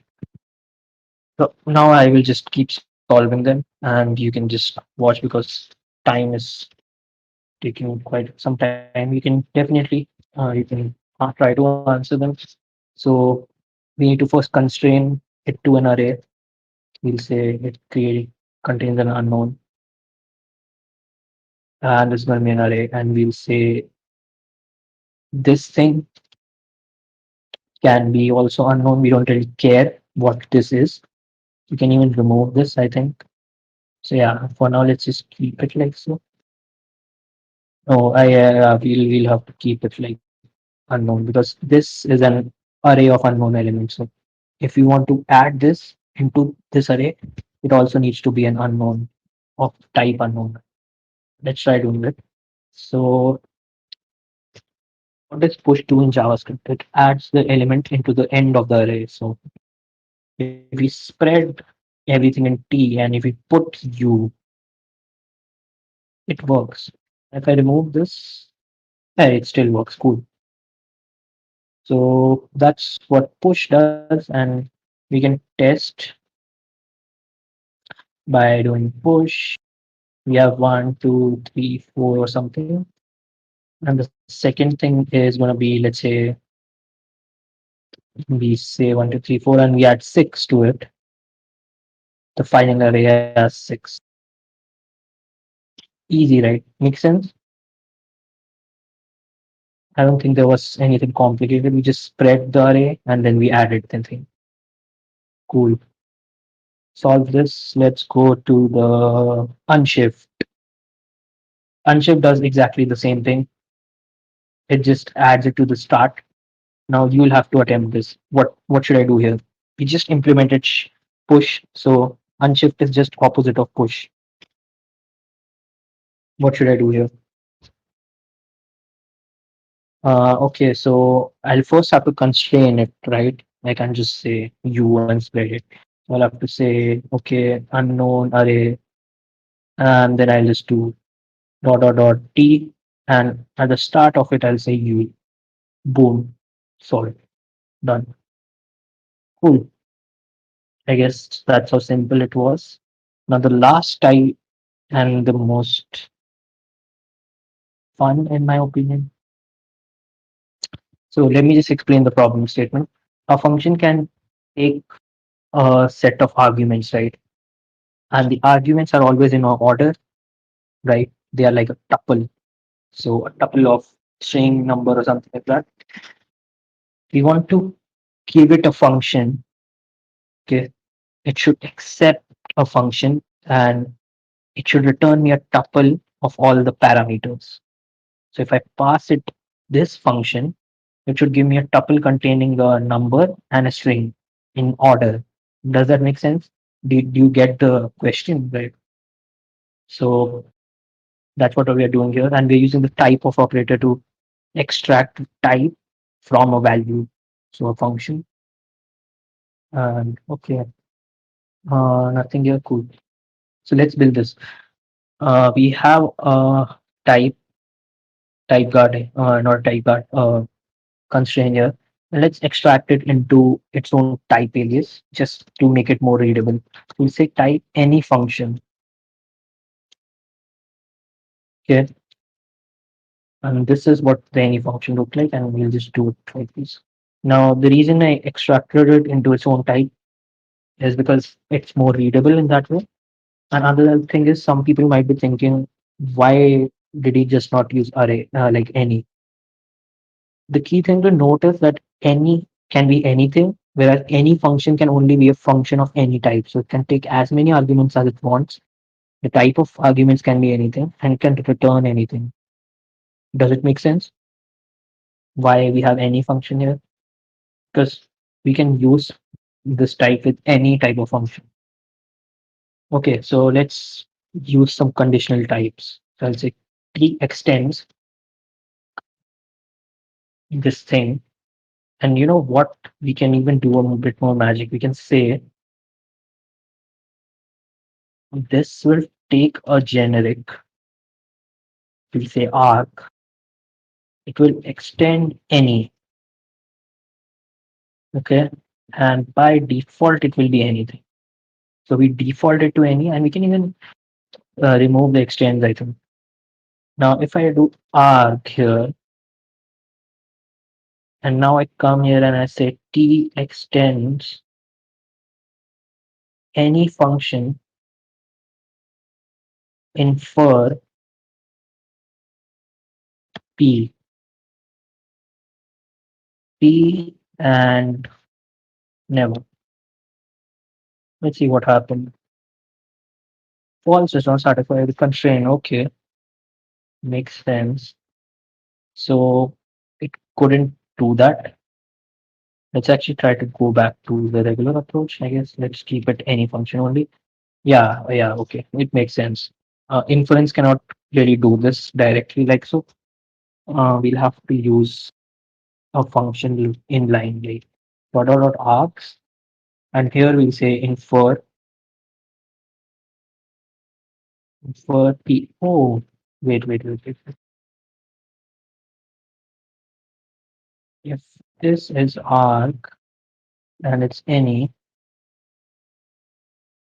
it is like and it extends array of anything.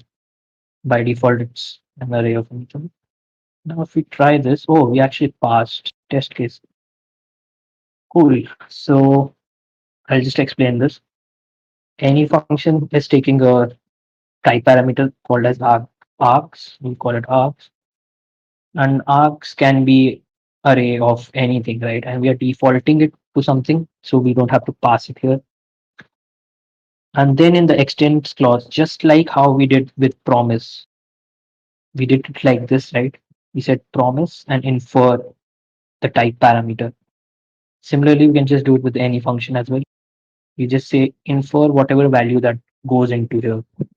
And if we get it, we store it in P and then we return it with P. Otherwise, we say never. Does it make sense?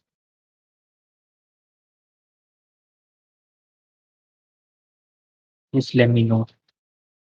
And let's say const my func A number, B number, returns void, doesn't return anything, let's say. And if I pass this type of, it returns me a tuple of A and B. That's how this works. Any questions? Just if someone is confused as to why we use this thing instead, you can actually remove all this and it will really get simplified. I was just trying to explain how you do the aliases, and you just do it like so.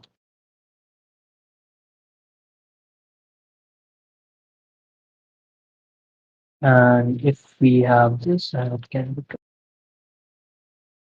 does it make more sense now? We are just inlining the function. Let me know if there are any questions, else we move on.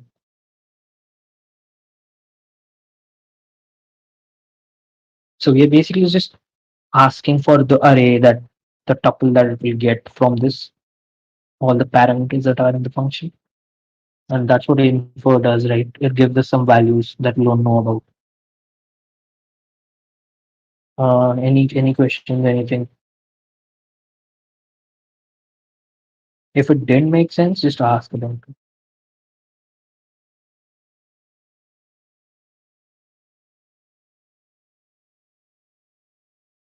Like we just have a function that can take any number of arguments, And if it is something like that kind of function, we just infer using the infer keyword. We get a tuple of all the arguments like b, number, something like that. Right.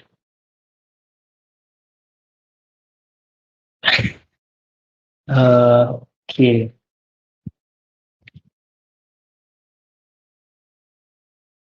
Let's see. Someone is typing.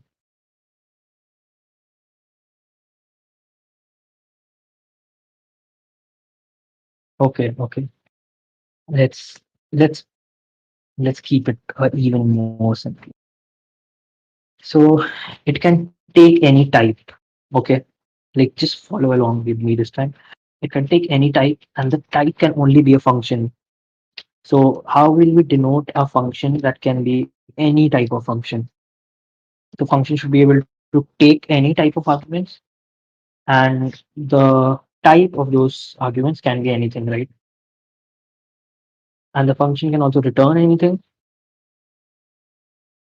Does it make sense till here? Just let me know yes, no. If something doesn't make sense, I'll stop at that point. Like,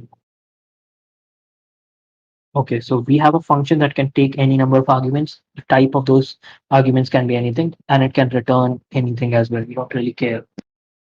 Now, if we have a function like that, so we say t extends, so we are using condition.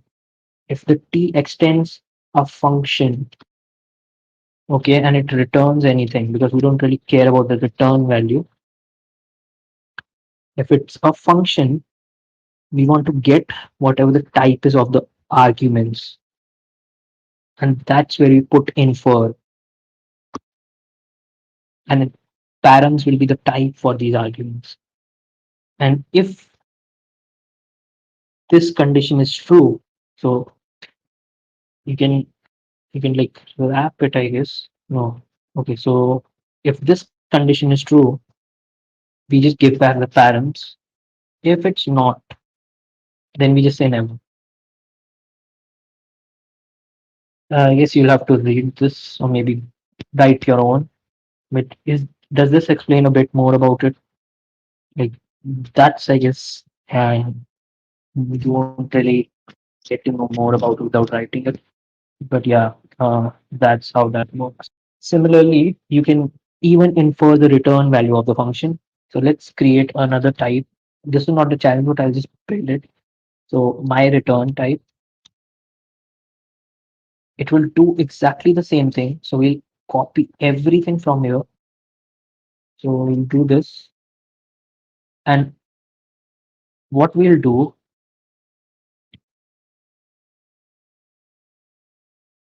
instead of inferring the parameters, we'll infer the return. Now, if I try to use this,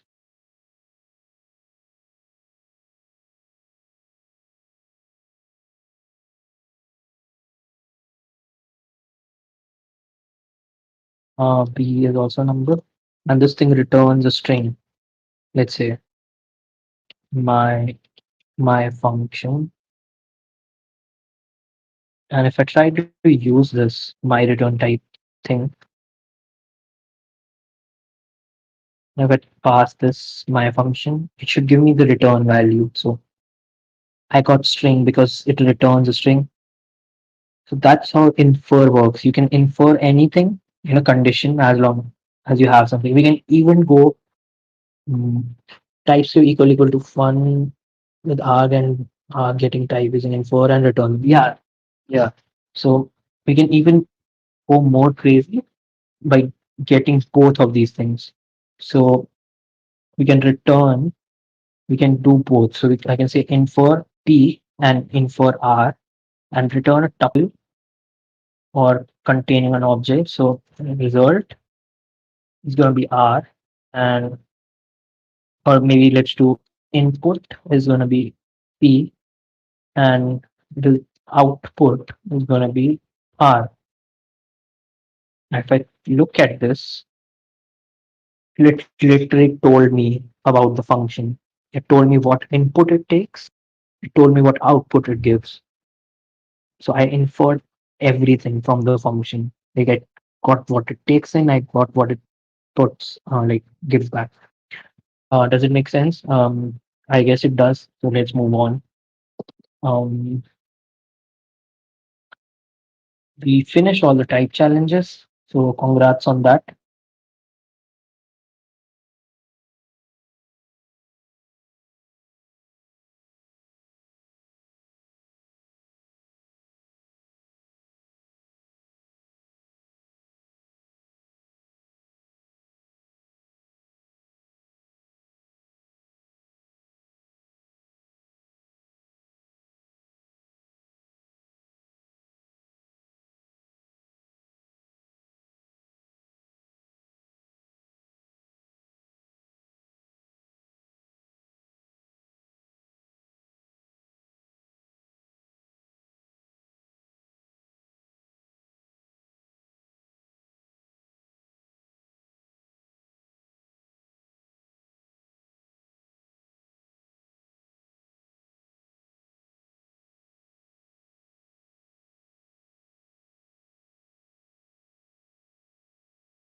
And let's remove some stuff. So it has a pre-built like demo, you could say, right? Um, we don't want the demo. We can remove stuff. So I'll delete this file. I'll delete the styles. I'll delete the TypeScript logo. You don't want to delete this. This is for wheat, so we don't want to touch it. And let's clear this up. Let's add a empty export statement and console.log or maybe document.body.inner HTML or inner text working. Cool. It works. Everything is running inside your browser actually. It uses something known as web containers. So it's not like code sandbox where it is talking to like external server. It's everything is happening inside your browser. That being said, let's go to the setup part. What are we building? So we are going to make an API client. The API we're going to use is going to be the JSON placeholder API. And we will implement I'll implement the find method and I'll leave these two methods on to you for to implement. That's like a homework. But I'll implement the find method. And basically what we want to do is we want to give front-end developers a easier way to talk to our API.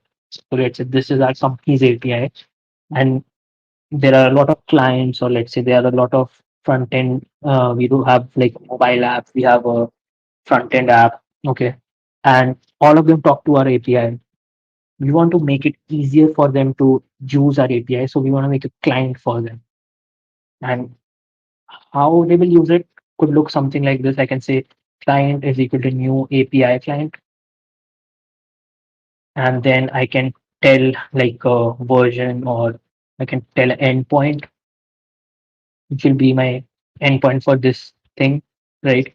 And then I can do client dot fetch or client.find, and based on what resources the API has. So this API has post, comments, albums, photos, and to-dos. I can do something like find to-dos, and I can pass some options, maybe any property that to-do might have. So maybe a to-do has ID. So I can do to-do of ID 123. So, and it will give me the to-do. So I can say await, and I can just say to-do, and it will give me the data. So like that. That's what we want to build. And it will also take care of keeping everything type safe. So our code is going to be 100% type safe. We won't have any types like throwing around. Okay, everything is going to be 100% type check. So let's start making this. So we'll learn OOP through this. Okay, we'll learn some basic class and stuff, but you can do everything with the function as well. And then after we have built this API client, we'll build a simple front end to fetch some posts and render them using just TypeScript. I'm doing this so we can know how to work with the DOM using TypeScript, because Shivam here, I guess, talked about it once, like about using TypeScript with DOM. So we're going to do that as well. So let's quickly set it up. We are going to use Tailwind as our styling solution because I don't want to bore you with CSS. So we'll take the script, okay, play CDN script. We'll go to our HTML, we'll link it, pass it here.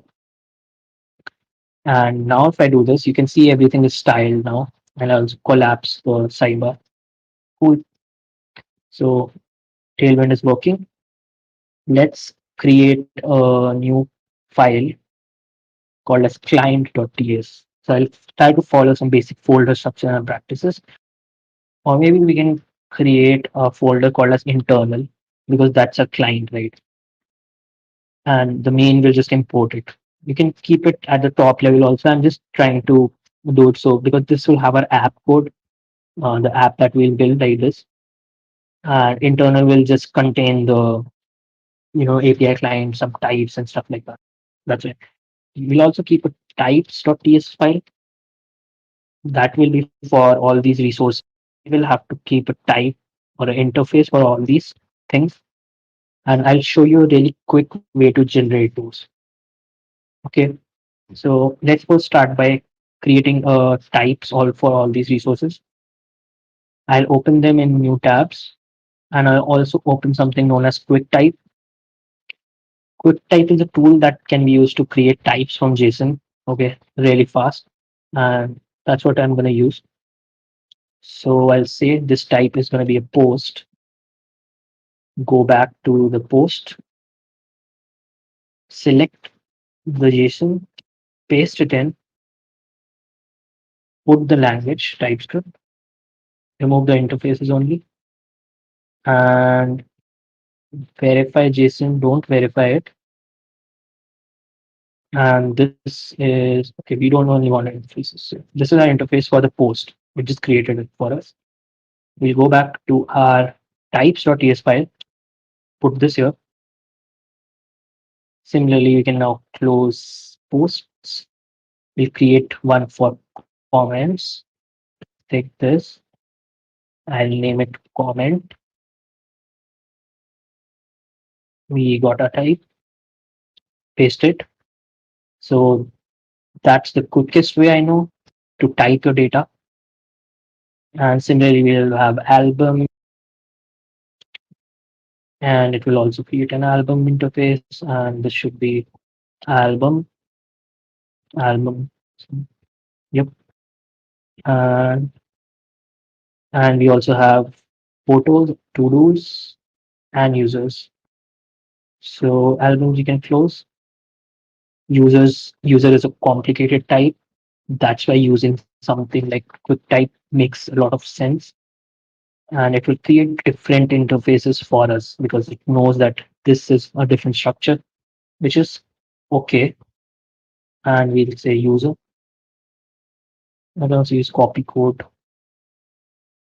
And let's add a comment here.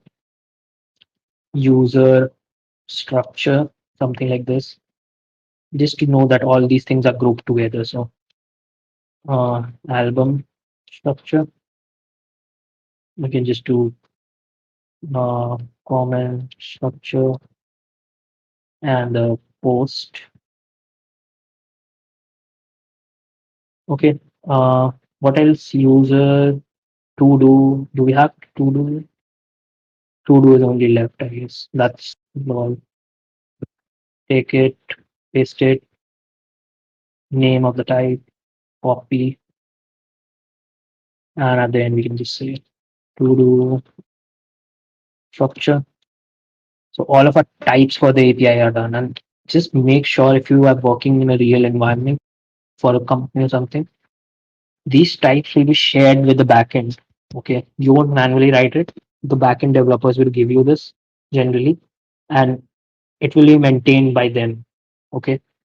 So it's sync with what the API gives you back and what the client knows.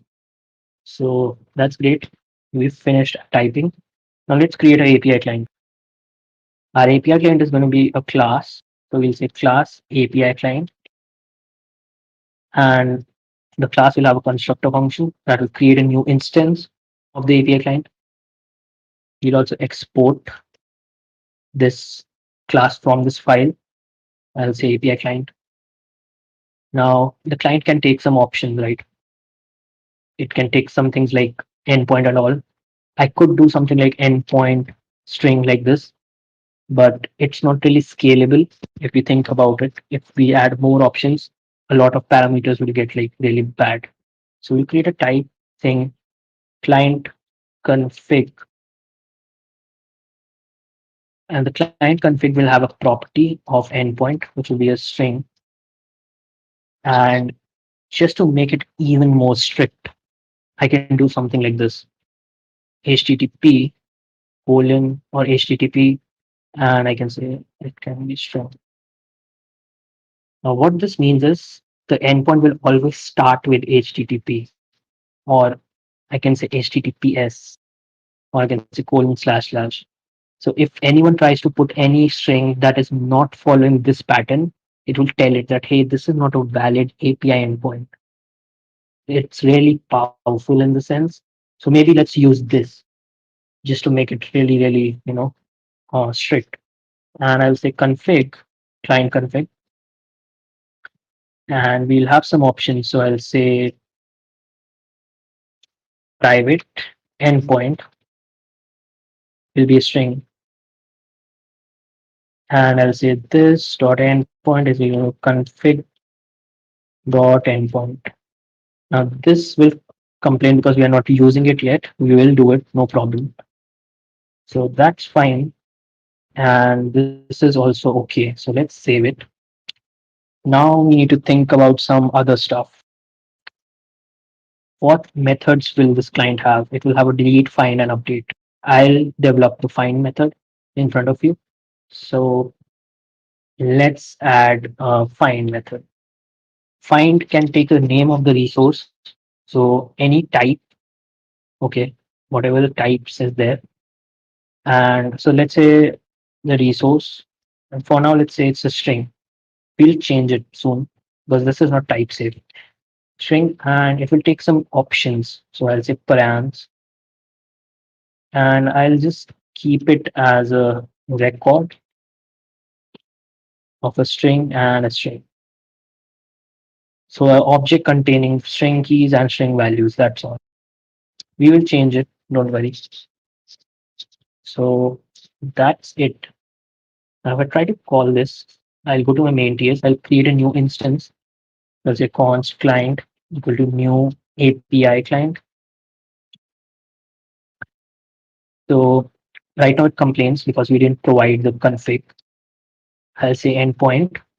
And if I say something like this, it will say endpoint HTTPS. So it's complaining that, hey, this is not a valid, API endpoint. This is not a valid URL. So that's exactly what I want. I'll say we put the name, this. Now with this, we got the endpoint working. If I try to do client dot find, I can say anything. I can say hello, and this is not a valid resource, right? We don't have any resource by the name of hello.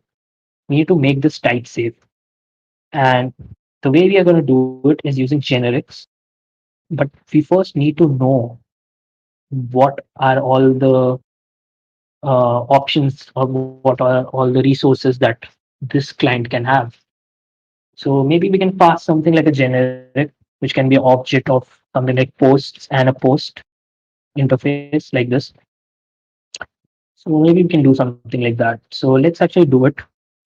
A class will take a type parameter. It will be t data, and by default, we will create a type here. We say export type, and we will call it resource maps, or let's say resources. It's an object. It will have posts. That will be a post. It will have photos. That will be the photo interface. Did we miss the photo? Yep, we did. Let's let's add it real quick. So so this in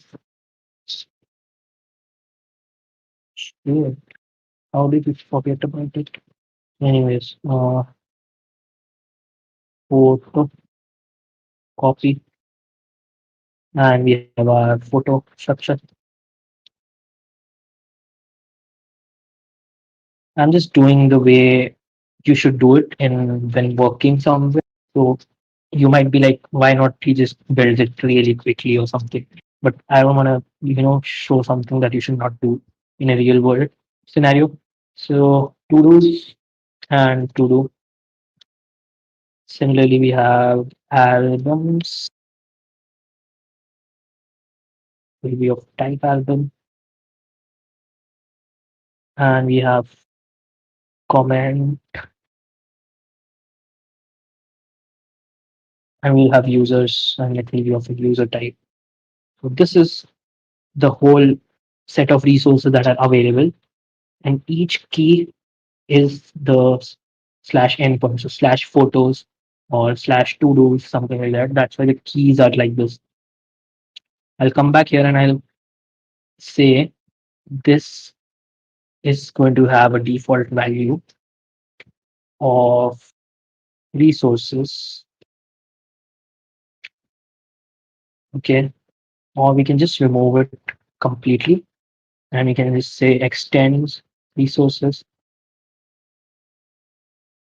but let's just keep it like this. So I want the user to be able to pass a type, and we can use that. Okay, now that's great. Let's try doing that. We will have generic in the find argument, and this will be the n stands for name, and this will extend key of t data. And I can say n here, and let's collapse this, and you will notice it gives us some type errors. Mainly what it says resources declared, not used. That's fine. It's console.log params and resource. In the main TS, if I try to do this, it does not give me any suggestions. That's exactly fine. Okay, we're gonna figure it out. So that is because we have not passed the resources here. So now it works. All right, it's gonna tell us, and we can only pass a valid endpoint resource, right?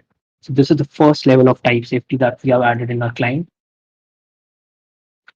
Now let's move ahead. Okay, what will this thing return? I could try to, I need to make some requests, right? I can try to make the request just here.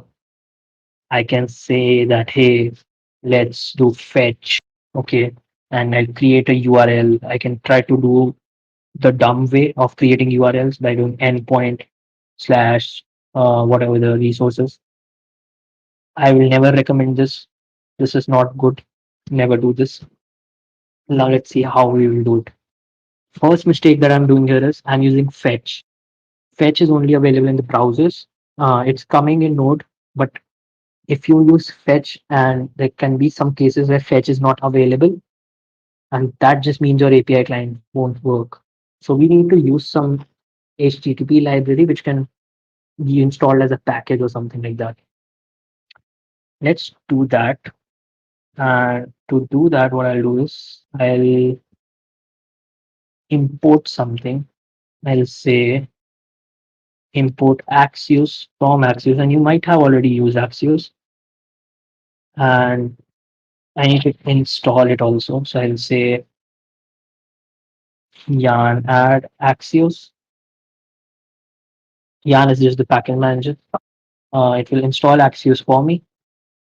And then I'll just say yarn dev to start the V server again. Now I got Axios. Axios is just like fetch, it's like a HTTP library. And now what I want to do is I want to first create a URL. So to create a URL, what we'll do is first thing, I'll first create a method to make a request. Okay. Because let's see, we have delete, find, and update. All of these methods are going to make some requests, right? So we need some method so we can so we won't repeat making the request logic, because if I try to make a request, I'll do something like this, right? I'll say okay, try, and then catch. Okay, I'll try to handle the error, then I'll do const response, await axios, then I'll try to make the request.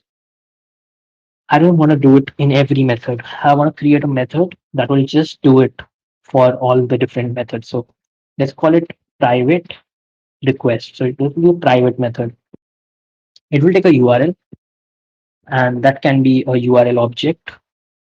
I know if anyone has never worked with URL, we'll see that. And it can take some options. And the options will be, we'll have a type for this. It's called Axios request options. So request config. So this is the type that comes from Axios library.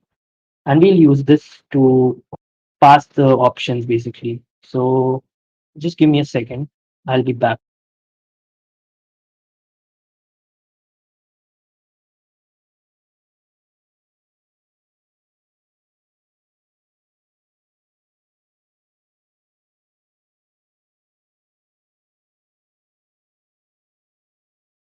Sorry, I'm back. So we were implementing the request method, and that's what we'll do. And I hope everyone got why we're implementing this. We don't want to repeat the logic of making the requests again and again. Okay.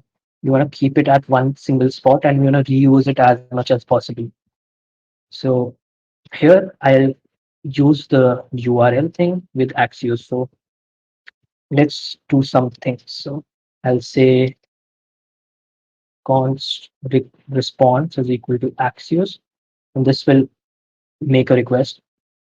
And Axios can take all these options. Now let's first do some stuff here. So what is the first thing I want to do? I need to create a URL. So let's say URL is going to be new URL. Okay. And what we are going to do is we will pass the resource name directly. So we'll say resource, and it takes an argument called as base, which is the base URL that it will use. So in this example, this is the base URL, and the slash to dos is the main endpoint or the URL that we want to call. So here we can just say this dot endpoint as that's our base URL. Now there is a problem. It says type string, number, and symbol is not assignable to string or URL. That is because a key of an object can be of any of these types, right? We need to somehow convert this type into a string, which is like a key of this object, which is also string. So we need to intersect them together. So we'll create a utility to do that. I'll say key string and it will take something, and what it will do is it will just intersect both types. So I will say key of T, that's all it will do. And I can just say keys. Okay. And let's come here and let's say T keys, or let's say T data key. And I'll say, okay, we can do it like so, or maybe we can directly reference it like here also. So I can say keys,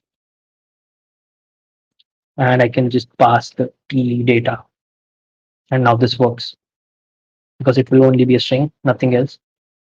This is fine, right? Also, let's change this to R instead. So R stands for the resource. But that's what this will do.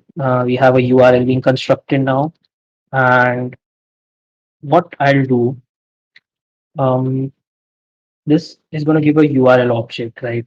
So we need to make a request. So I can call this dot request as a URL to give the URL to it, and then I have the options. So these are all the options that can take Axios can, and we need to take these parameters right here. I do pass these parameters here. So how am I going to do it? I'll use this params type. Okay. So to use this, so I'll just pass params like so, and I'll return this method instead. And this will be an async method because it's going to make a request. So we'll have to await it. And here, let's say URL as a URL.toString. So this converts the whole URL into a string representation that Axios can take. Now the params, okay, this is an object. And what we don't want to do is we'll take the options here and we'll just rename them to params instead. So we don't have to pass it twice. So, and yeah, here goes the object and now it's closed. Cool. So res gives us the response. If we do res, we'll get all these options, res.data, headers, and all that. The data is which will the actual data for the response. Right now it's any because we haven't typed it. Now we need to type it somehow. And the way we'll do type it is the request will take argument, and the argument will be the return type of the data. So I'll say, uh, let's call it T. Okay. And the return type of this will be and tuple. Okay. For now, let's just return something like we can say, what can we say here? We want to return a tuple which will contain a status and the data. So let's try to check some things. First things first, we'll handle the errors. So we'll say try and catch to catch the error. And let's do this. Try catch. Maybe I made a syntax error. Yeah. Okay. So here, if any error happens, I'll return something else. Else, I'll return the result. So if something goes well, I'll say success, and I'll return res.data. Okay. And if something messes up, I'll say I'll return failed, and I'll say error. Okay. And error is of type unknown, but because we are using Axios, we know that this will most probably be an specific type of error. And Axios gave us that error by saying Axios error, and we can use the as operator to convert this unknown to Axios error. So that is fine, but we still don't have the type for what result this thing will give us, and that's like really weird because we need to be sure what result are we gonna get. So we can say it can either be the data that we expect or it can be null. So we can say T or null. or let's just say it's going to be T, right? Let's say we are sure that if we do everything right, we might get the data. So that is, it's just going to get T. And believe it or not, our method is done for the request. And now we can actually try to make a request. So let's try making one. So let's see what we get. So I'll say it will return us a tuple. So I can say status or data. And I'll say client dot find posts. Okay. And I'll await this. And let's see what's the status type. Status is unknown right now. And the data is also unknown because I didn't pass the type here, type into this request function. That's why it's unknown. Now I can manually pass a generic. I don't want to do that because we already know the key and we already know the data. We can do some magic to actually get the type of the data. So this is what we are going to do. You say it will be T data and R at R. So now let's save and go back and let's see the data. It's string Axios error unknown or post, and the status is string this or this. That's weird, right? We should get a tuple back. So let's do this as const and as const. Let's save it. Now, because it's a tuple, it can only be a success or failed. Now let's console log the data. If status is equal to success, I want to console.log data. Now this is actually the wrong type because instead of passing it, it will actually be an array instead. I'll save it. Now I'll just print out the data now. And let's open it in a new window. I'll open this to console and we have an array of 100. So this means our API client is working. Now, if I try to go back and if I say get the first in data, so data dot first, and I'll say uh, I'll just take this and I can say um, JSON.stringify. So I want to convert this object into a string. It's a string null and two. This is just to format it. Let's go back and oh, we get the data. Cool. So this is the structure of it. And if you can notice, this is also what we had in our post. So it's type safe. It's a type safe API client. And if I do else, and if I try to do data dot, knows that this is going to be an Axios error. So I can console.log. And the best one more thing is we are not doing anything if you get a data error. So what I want to do is um, I will print out. So I'll say console.log API client error.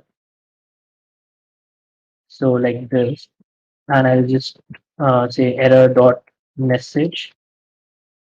And this won't work because I'm not checking it at the moment. So I'll say I need to use a type guard. I can say if error is an instance of the Axios error, then error will get narrowed down to Axios error. Then I can console log it safely. So with that, if I now try to break the URL, if I say post instead of post, TypeScript will tell me, but if I still save it, I get a proper console log. It should actually be console.error instead. So console.error, and it tells me that API client error request failed with 404. So 404 means it was not found. That kind of gives us a good idea of how to write a API client. I know it was really fast as in, but we still have two more things to add right now. So the params are just an object, but we might want to query it based on some property for that resource. meaning I should be able to do where ID is one. So I want the post where ID is one. But right now it doesn't give me any autocomplete. So how can I add that autocomplete? The way I can add it is I'll go to the params, okay, and I'll say this will be the key of, or I guess I can say this will be key of um maybe we have a better way to do this. We can create type A. Type will be param. It will take a t and will return an object. And for k in key of t, it will just it's just gonna map out a simple, a simple map type. And let's try using it now. And I'll just say t data at r. Save it. And one more thing is I need to make all these options properties as optional. So I use question mark to do that. And we are close to 11:20. Any messages? No. Oh, we still got people. So yeah, now if I try to type this, it will tell me all the optional properties that the post can have. Now if I change it to photos, it will tell all me the properties, include all the properties on photo. Same on the users. So this is a really type safe client. Like it's really hard to make mistakes because it's forcing us to handle the errors. It's forcing us to put the right, options to get the data and all that stuff. So it really makes stuff easier. Like if you were doing the same thing with fetch or Axios directly, you would still have a lot of boilerplate, like for handling the errors and all that. So that's the point of this. Um, Another thing is this API can be paginated. So if I try to see it, it only loaded up all the, all these photos. But let's actually see what happens if I don't pass any parameters. If I save it, it prints 10 users because there are only 10 users in this object. But if I do posts, it gives me 100 items. And 100 items is a lot. I need to split it into smaller chunks. That's called pagination. And this API is paginated. So it can take something like underscore page one and underscore limit as 10. Now it will only give us 10 items and the first page. That's really useful. Why not we implement this in our client? The way we'll do it, we'll intersect this type with another object and we'll say underscore page can be a number, and we'll say underscore limit can also be a number. I save it. Now here it will tell me the limit and the page. So these are here. And if I remove it, it's fine. But if I am doing that, it will ask me for this. I can make these optional as well. I can just say like this. Just also keep this option, which is also fine. Uh, but let's try doing the limit of 2 and page of 1. So the first page will be only 2 posts. Now if I reload this, okay, there is one more thing. We are passing these, and let's see where are we using these. So params are here, and that is fine. And we take the params from here. Okay, that's also okay. Let's see why it's not working. So limit and page we got. Okay, underscore page. Okay. I think I got it. So we need to create the parameters. So we need to use search params to do that. So to create parameters, what we'll do is um, this is how we create search parameters. We'll set params and I'll change this to config. Okay. Not really config actually. Yeah, let's just keep this as config. And yeah, yeah, that will be better. So let's spread this config out and we override the URL with what URL we pass. And instead of find method, I will uh, get these things. So I'll create parameters before that. So here is how I'll do it. So I'll say params or search. I'll say new URL, search params. Browsers have this. And for let param in, or I guess it's off params. And this can be undefined. So if params exist, and I'll just keep it like this. If params exist, I it should be in. Yeah. Oh no no no no. Actually, it's going to be an object, so we'll do this object dot entries, and then this will give us a tuple of a string and a number. And what we'll do is we'll say key and value. I'll do search dot set. So the name of the param and the value of the param. So I'll say key and value. That's it. Now it's complaining that it can only expect a number. So cohes, cohorts, whatever it is, I convert this into a string. That's all. Now after doing it, here in the param, I can pass it here maybe. Let's try doing that. So I'll say search dot to string.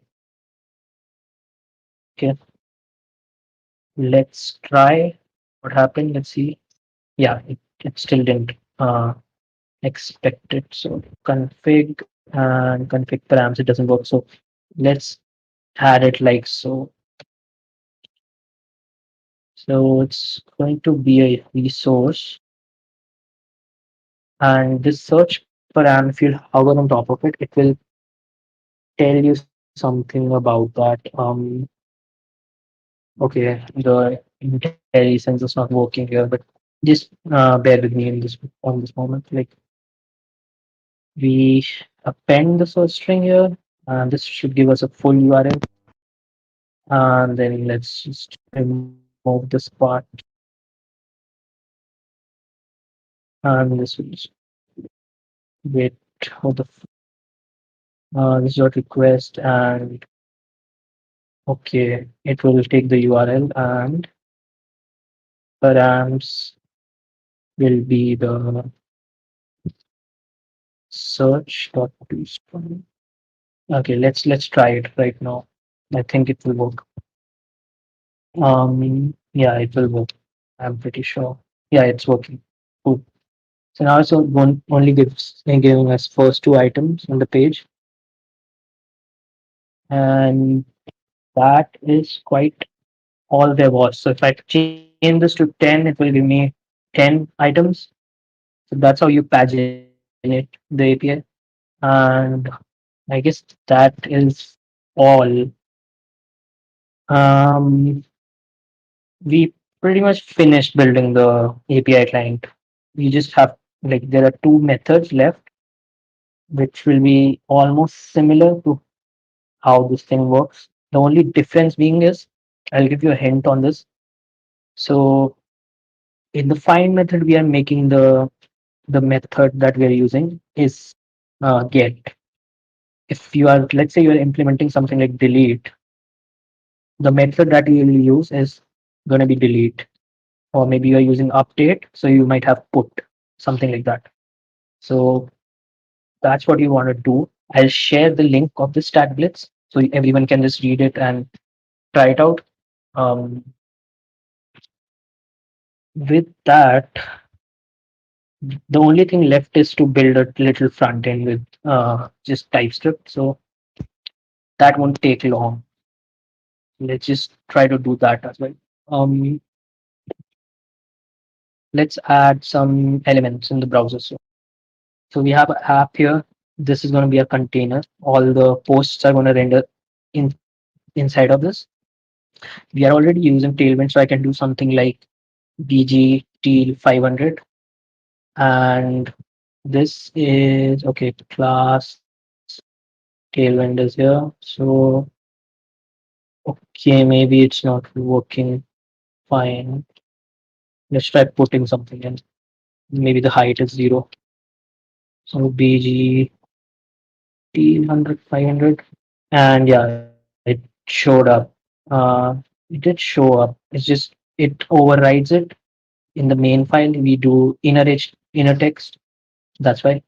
So we'll remove it and we'll just clean this up a bit. So let's do something. Uh, if status is equal to failed, I'll just console.log data dot message. Maybe that will already be handled for us. If the status is failed, we'll just return or maybe we'll throw error or something like that. But for now, I'll just do it. If status is success, I'll write all my code inside this block maybe. Yeah, so if it is this, you'll just let's say throw error um failed,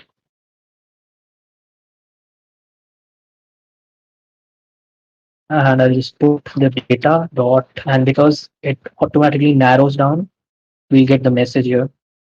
Now I can remove this, and this will basically act like a type guard.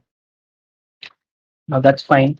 Let's start working on building the UI. So let's have an H1, something like this here. And with Tailwind, you can just style stuff with classes. So I'll say text. Text is going to be text center. Font will be bold. Font size will be 2XL. Let's save and we'll say API client demo works. Let's add some padding and let's create the grid. So I'll keep a padding of 3 on the body itself. So the body should give some padding. And let's add a class. I'll say display will be grid. Grid template calls. Grid grid calls will be 4 or 3. Okay. Yeah, let's keep 2 for now. And on bigger screens, we'll say grid calls 3. Let's say. Now I know I'm not teaching you Tailwind because I already took workshops on that in the past, but Tailwind is really easy. Like you can just read the docs. So that's fine. Now let's select this app container in our JavaScript. What we'll do is we'll have a container and we'll say document dot query selector and hash app to get the container. And right now the type for this is going to be element or null. The reason for that is it doesn't really know what element it will return this query string will do. First thing we want to do is we want to check if the element is not there. So if it is not there, we will throw new error required DOM elements don't exist. Now container will now just be a regular element. But there is a serious problem here. This is a div element and it's telling me it's just like a regular element, right? I need to be specific. So you can pass a type parameter here and the type is HTML div element. Now this is going to be HTML div element. Similarly, I'll keep a div and I'll say the class will be flex, item center, gap will be 2, and this will have 2 buttons.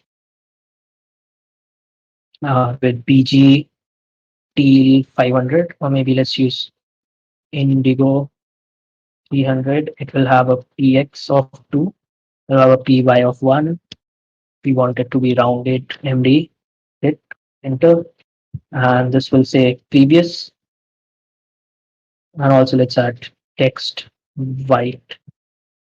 Let's duplicate this and say next. 500. Yeah, we got two buttons. And on disabled, we'll have this BG gray 500. So this is basically style them when they are disabled. And let's add the IDs. So previous and ID will be next. Cool. Let's select them now. Um, Previous button, HTML button element is going to be with previous ID. Similarly, we can do next button. Same thing, the ID will be next. Now to check for all of them, we'll just use the or operator. We'll say or if previous button is not there, or if next button is not there. This will handle checking for all of them. So that's great. Now we need to basically map over these things. Right? First things first, let's listen for some events, right? Um, how will we do that? The way we are going to do that, we'll keep a function in it. This will take care of rendering all the items. Okay. So what I'll do here, I will first thing I want to do, I want to create some elements from the data that we are getting. So let's create a helper function for that. I'll say a function post template. It will take a post and will return some HTML. So let's create an article element. I'll say document.create element article, and I'll say article but inner HTML is going to be this.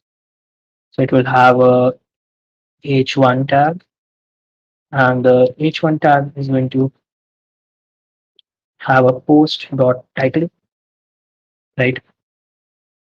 Similarly, we will have a p tag.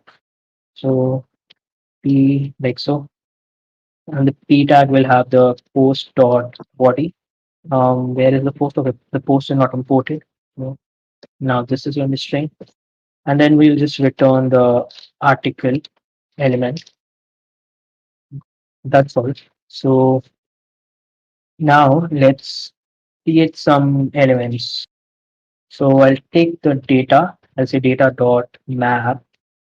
Now data here, it does not know about the type of the data. So I'll move this API call into this function as well. And this will now become an async function because we are awaiting.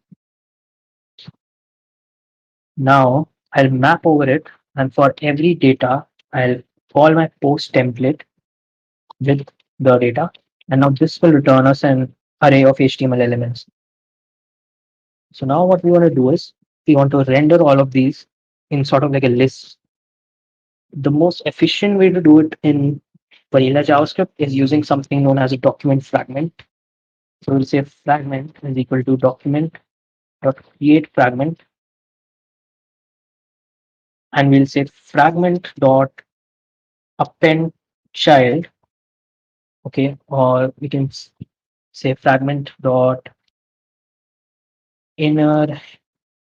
Okay, so yeah, inner HTML is not this in the fragment. So we'll just do fragment dot append child, and we'll say what we want to append. We put these elements here. Like so. Okay, so um this is an array, right? We need to loop over it. We'll say for let element in elements. No, of elements. I always get this wrong. So we append them into the fragment. After everything is done, we'll say container dot, and again, it's not sure if it's there or not, but because we're using this check, I am sure that it exists. So I'll just tell TypeScript to shut up with this exclamation. I'll say inner HTML, or I can just say replace children with the fragment. Let's hope this works. Um, Format it, save it. Let's call the init function. Oh, it does work. Cool. Let's add some styles. I'll say article dot class name is equal to bg grade 100 rounded medium, and p is going to be 5, and let's that is great. Index html need to put some gap. It's a gap 4, and let's open this in the new window, reload, and boom, this works. Really quickly, we will add some bottom margin, margin 2. uh, are people still there? Okay, damn, you guys also don't sleep. Okay, let's make the pagination work. Next or previous buttons, super, like it's going to be super simple. It, we will be listening for, and let's actually move this, or maybe let's bring this down and let's say helper functions. Let's listen for an event on the next button. So I can say previous button dot on or add event listener, click, and if it is clicked, I want to first keep track of what page we are on. So let's declare some variables for it. Um, okay, why the hell did this open up? Yeah, so we'll have let page. Initially it will be 0, and we'll have let limit. That's also going to be, let's say, 20, right? Let's keep 10. Okay, we have these two variables, and if page is smaller than 2, then we know that we are on the initial page. Or we can just perform this logic, but right now we'll just work on decrementing the page. So we'll say page minus minus, or you can just do page equal to page minus 1, right? This also. And then we'll call the init function because we want to render everything once more. Same things. In the next button, we'll just add one to the page. Now, if everything went well, I should be able to paginate it, but okay, now this is not still, it's not still working. So page is equal to page minus 1, and we call the init function once more. And why is this not working? That's because these limits are hard coded at the moment. So we'll pass the limit and the page from this, save it, and it still doesn't work, even though we are incrementing. Okay, it was working. The API request was taking time. So we could show up a loader, maybe, but let's just stick to making this work first. So we have this. Now, if data.length is equal to 0, meaning there is no more data that's coming in from the response, we will say next button dot disabled. We'll do it in some condition. So let's keep some variables. Has more. So data dot length is not equal to 0, and let has previous if page is smaller than or page is greater than 1. Now, if it has more, or let's actually change this, and we'll just set the disabled to opposite of whatever is the has more. So let's use this, and the previous button will also do the same. We'll say disabled if has previous is not there, or if it's false. Now you can see it grayed out because we are on the first page. If I click on next, this is still not working. I think I made a typo somewhere. I added an event listener and I said, okay, init this, and then I passed it. If anyone can see a bug, then let me know. Maybe the IDs are not there. No, that can't be right. Let's see. If this button has the ID of previous, this is also fine. Easiest way would be to just console.log it. So I will say previous. So previous, and it's logging, so it's calling the function. I think shit happened here. Maybe it's about post and pre-decrement things. Maybe that's why. Yeah, it's working now. It's just taking time. Yeah, it's working. I guess it was working earlier also. Yeah, it was working. It was just that. Now if I keep and I reach the next last page, so it cannot let me move. And yeah, it does do it, I guess. Yeah. If we turn down the limit, if you just say limit of 5, also a reason can be because we are running this inside Stack Blitz. That's why it's a bit slower because when I ran the same thing initially, it was quite quick. Um, let's see if it's not equal to and if as previous is if it's greater than 1. Yeah, I guess these are fine. Page should be 1. Yeah, that's why it was taking one extra click. But yep, that works. Network. Let's see. So if we clear this, we reload. It asks for page 1. It asks for page 2. It asks for page 3. So on and so on. Yeah, see, sometimes this takes more time to return the response. You can add a loader or something like that. You'll add it somewhere between here. So you will just do that container dot inner text loading.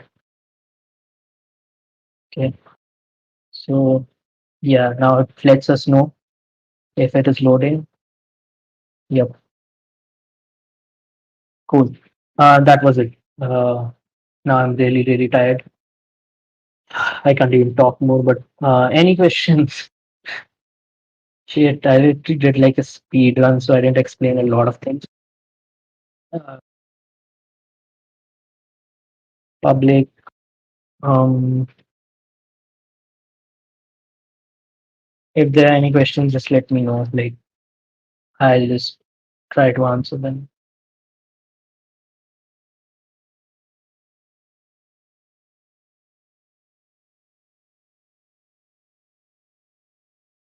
Yep. Save it, share it with URL. Yeah, definitely was fun because I was coding. Next time, maybe we'll try to. Yeah, shit, man. Water. Anyways, play around with the stack blades, I guess. Yeah, I really wanted to show how to build something without using a framework. That was just the goal of it. Yeah, you will definitely have to try this out.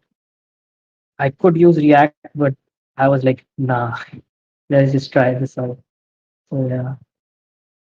Uh, I know there might be a lot of questions. I didn't explain a lot of things because we wanted to do this quickly.